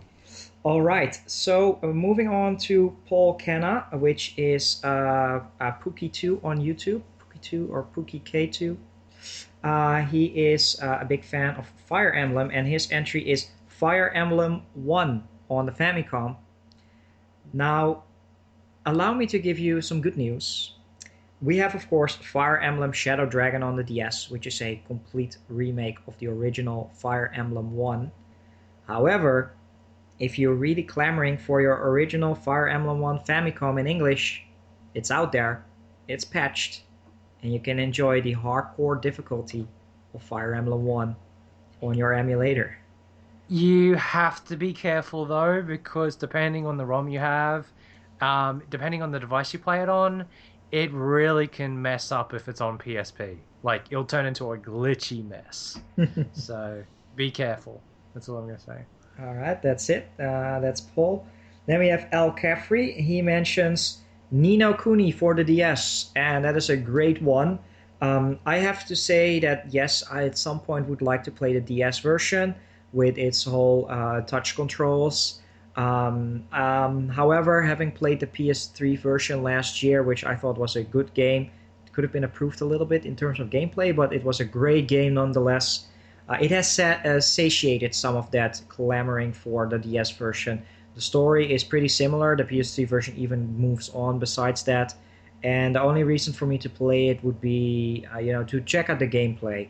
I hope it happens at some point. There was some fan community trying to get into it, but apparently it was very hard to hack it. But it's a valid answer, and I really hope that someday Ni no Kuni for the DS is fan translated. It'll be interesting to see what happens to Ni no Kuni. I think that's going to be, if nothing happens to it, that's going to be the last thing that sort of holds sort of like the love for Ni no Kuni together as something sort of new for that community. I don't know what Level 5's going to do, but it would be cool to have Ni no Kuni on the DS, because there was a long time ago we were so certain we were going to get it, but that was the start of Level 5's weird era where there was a lot of games they made that didn't even get considered for localization, and I'm hoping that in the coming years maybe some headway can be made and we can go back to enjoying Level 5's games, because it's been too long. Yeah, definitely. All right, so those are all the entries. I was actually expecting some entries like Dustin Christ or Dragon Quest 7, but didn't participate. No, he was here in spirit. I could feel his thoughts from afar, and it's just like Dragon Quest 7. No surprises there. and of course, I know how much Mario actually wants to replay the entire Sakura Taisen series again. Yeah, hopefully one day, Mario, and hopefully I will enjoy the games. But I was kind of expecting them, but maybe they're busy. That happens sometimes, and Facebook can be crazy. But they're great fans, and we are of them as well, their YouTube channel. So thanks. I've been going through all the entries. I've actually prepared some paper slips here where I actually wrote our names on it as well. We are hosts. We are not participating. So right now I have here a stack of all the entries. So let's see. It's time. So thanks again for all your entries. really good ones. This is what we wanted to get out of RPG Gibberish community, and I'm very happy to help. We are both very happy to hand out some prizes here. So thanks for your entries. We enjoyed talking about them. We are going to be announcing one winner of which entry we thought would be the best. I think we hinted at it already, right? Yeah, we definitely We, did. we basically agreed before the recording, where I already had my thoughts. I asked Greg which one of the entries did you like the most, and we are going with Sarah. So Sarah, Yep. you are the winner of the contest in terms of one part of it. So I'll be contacting you on Facebook, whether you would like a nice PSN gift certificate if you have a PSN thingies, or I will send you some hard-earned cash over the PayPal's. And if you don't even have that, then we'll see how we're going to be dealing with that. But I'll reach out to you on Facebook. So Sarah, big thank you for showing your passion on Seventh Dragon. Yep, congratulations. It was a great choice, and and I really want to talk about it, but when you posted it, I was like, no, I was gonna wait. Definitely gonna wait until we brought that up. So yeah, definitely, Yeah, definitely good choice. it definitely it's not only the games, of course, but just the explanation and all that stuff. That's something that we wanted to see. I, So I think any one of our good listeners who did participate, just to take note that if you do a entry along those lines, it will probably get you a better chance, because we like hearing about why. Just not not the we're very appreciative of people telling us what games they want translated, but why is the more interesting part of it. So yeah. So for those who are scratching their head right now, for next time, just a little bit more of a story. It's what I mentioned in the contest, but I was already anticipating it. I'm a couple of steps ahead. So what I'm also doing is I'm going to be randomizing it. So I have my paper slips here, and because we love you. Because we love you, we're actually going to give everybody a chance. Even Chance, we're going to give Chance a chance as well. So let's see if I have everybody right here. I have my list on Google Drive, and I have here, I have Michael, I have a slip for him, I have, let's see, Mark, we have one for you, we have one for Bernie, Sarah, she's going out, so get away. You're already the winner. You are winner. You are winner, indeed.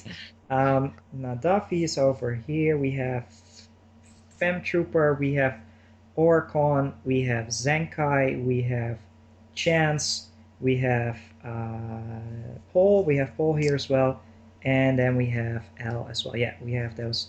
So we have all the entries here. I'm going to be putting them in the randomizer head. Just going to fold them up. There we go.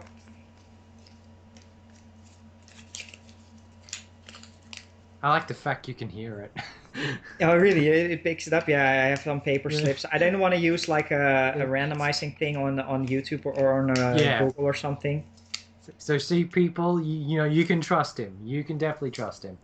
Yeah, I'm not actually recording myself or something like that, but all right, let me get the head here.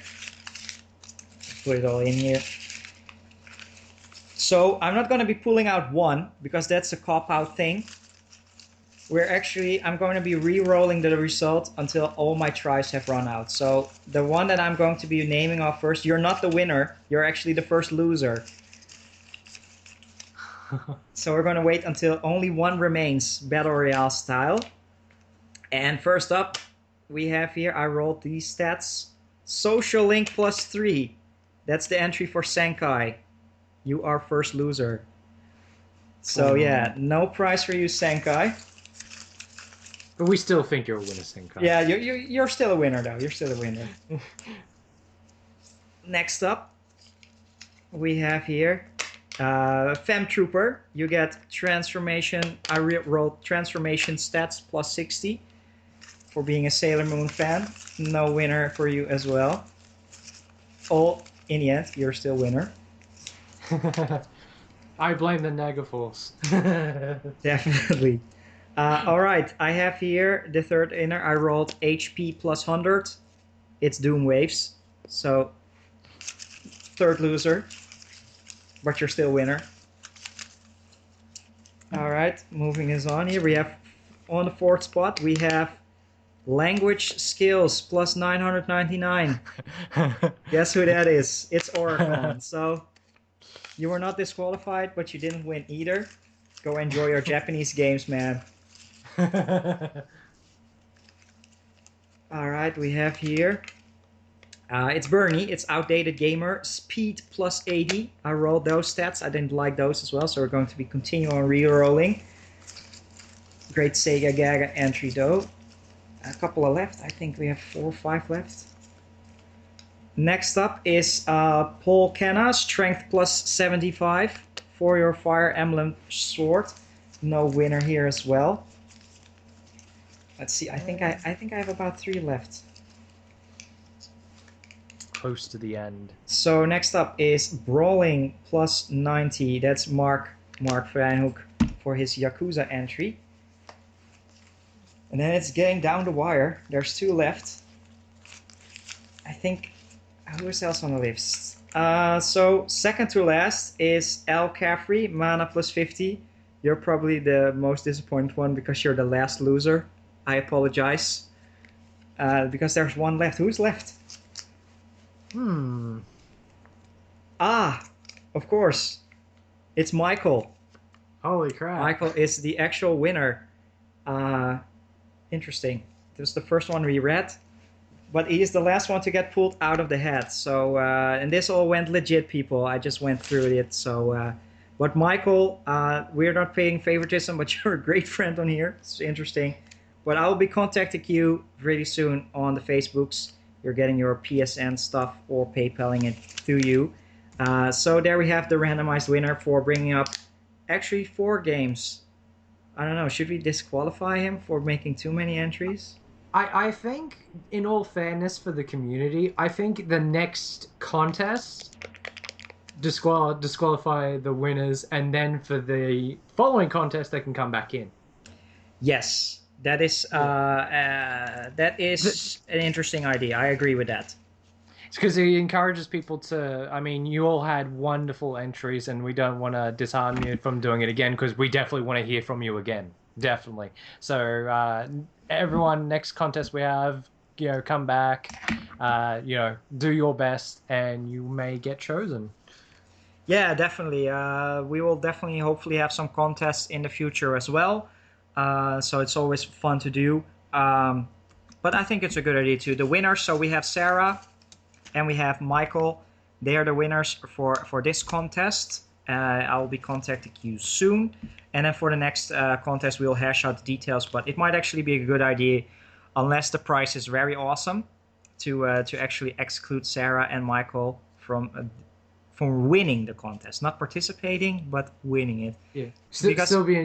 Yeah, still be interested to see what they had their thoughts, but I think they'd be only too happy to let everyone else have a go. So, yeah, definitely. So I'll be reaching out to you soon on Facebook. I gotta be careful not to actually contact you on Facebook before the episode is actually up, because that would spoil everything. That's not fun. So I'll wait a couple of days. I'll probably edit this episode today, so it will be up very soon. But so there we have it. The first ever RPGibberish contest. And I really like it. I don't know about you, Greg. I really like including a lot more of the people that are listening, naming them, mentioning them, and giving them something back. So there's something to involve the community a lot more. I really like that. I think we have a very wonderful community, and I'm really happy with all our members right now. Hopefully it will grow in the next year or two. I mean, I'm very happy with what we have right now, but if we can get a lot more RPG fans and get a lot more opinions in the mix, I've seen some communities that are really good, and I've seen our community. I reckon we've definitely got the best community on Facebook right now. Really good opinions. I think it's also a great place for us of our thoughts and feelings when we're not doing news, and have this small community with different thoughts and feelings towards everything we have to say as well. The really thing I'm really getting into lately, that's kind of a really cool thing, sort of like to get our spirits up during the weekend, is I've been doing the RPG jukebox. That's been really fun to do. I was really slack last week, but I'm probably going to make up for it this weekend. But it's something I'm definitely going to be keep doing till the end of time. So there will be some Falcon music eventually, but I think for this episode I actually might put up some music pieces from Final Promise Story, because I accentuated how much I love that soundtrack. So I'll definitely put up some pieces for people to enjoy. Awesome. No, definitely awesome, and I'm always commenting on and sometimes a little bit ranting on some some RPG news that I always like sharing. So and other than that though, I'm on Facebook very often. I'm very well into the chat communities of Another Gaming Podcast and Excellent Gamers. Many of our listeners' names are in there as well, and I talk to a lot of you people directly on Facebook as well. Except for a few of the participants. So if you're interested and you're listening to this on YouTube, and you're interested to get more into the community, go check out the RPGibberish Facebook community and join some of the, I would say, surrounding communities around that as well. We're a very tightly knit community, I would say. With especially Another Gaming Podcast, Excellent Gamers, and RPGibberish, kind of like a trifecta. At least for me, it's like a trifecta because I'm in all three very, very happily. And many of the YouTube channels are in there, so that often talk to each other. So that's really, really cool. With that being said, I really hope you guys got a great kick out of this episode with some news, some games we're playing, and of course the big one is Untranslated games. I have learned about many, many more titles that hopefully I can get around soon. Personally, I really got to get into actually playing Japanese RPGs, but I have some great, great games to be able to check out thanks to Mario and Senkai. So hopefully I can get into Valkyria Chronicles 3 and Nier pretty soon, especially for the end of the year. And then, of course, Persona Q, just throwing it out there. It's coming. But Greg, any final closing statements? No, it's been a really good episode talking about the different RPGs that we desperately want to play with the fan translation. And I want to thank everyone who participated in the contest. Really, really good choices. Really good choices to my fellow co-host, Aero, and his wonderful list. Yeah, you and too. Thank him for bearing through my slew of obscure but yet wonderful RPGs that I definitely think 2015 is shaping up to be. Not only is it going to be the main revival of RPG Gibberish, it's going to be the revival of playing RPGs full time, really. So it's going to be a really good year. But however, it's not 2015 yet. We still got at least 2 months, even though we're into the second last month of 2014. There still can be some time for some RPGs in 2014. Oh, definitely. Yeah, I'm going to try my best. And hopefully we'll do another episode to close out the year. We'll see how that goes. But it's great to get RPGibberish going with some actual content. So when you're listening to this, it will already be uploaded and available for your listening pleasure. Right now, I'm just going to be delving into editing it. And Greg, big thank you for making the time out of your day to record this one. It was a really great one, and hopefully we can do some more soon. Absolutely. We mentioned before the character archetypes one will have to be one we have to deal in, because we have some very great opinions. I think both of us have both positive and negative, so that's going to be a really interesting episode to talk about. Definitely. A very good idea. I recently also on my channel announced a Q&A for people asking questions, and there were also, of course, a lot of RPG questions already. And there was a couple of these types of things, like what is your favorite XYZ from RPGs, so favorite character. So I was going to do some analysis anyway, but the archetype things, it's really cool. I gotta delve into that one. So there's some hype there, and we'll try to get a dedicated series episode set up soon. We mentioned this before, it is a little bit tricky to align 3 time zones or sometimes 2 time zones, and everybody is very busy nowadays, but hopefully we can get a dedicated series review up again like we did in the first season of RPGibberish.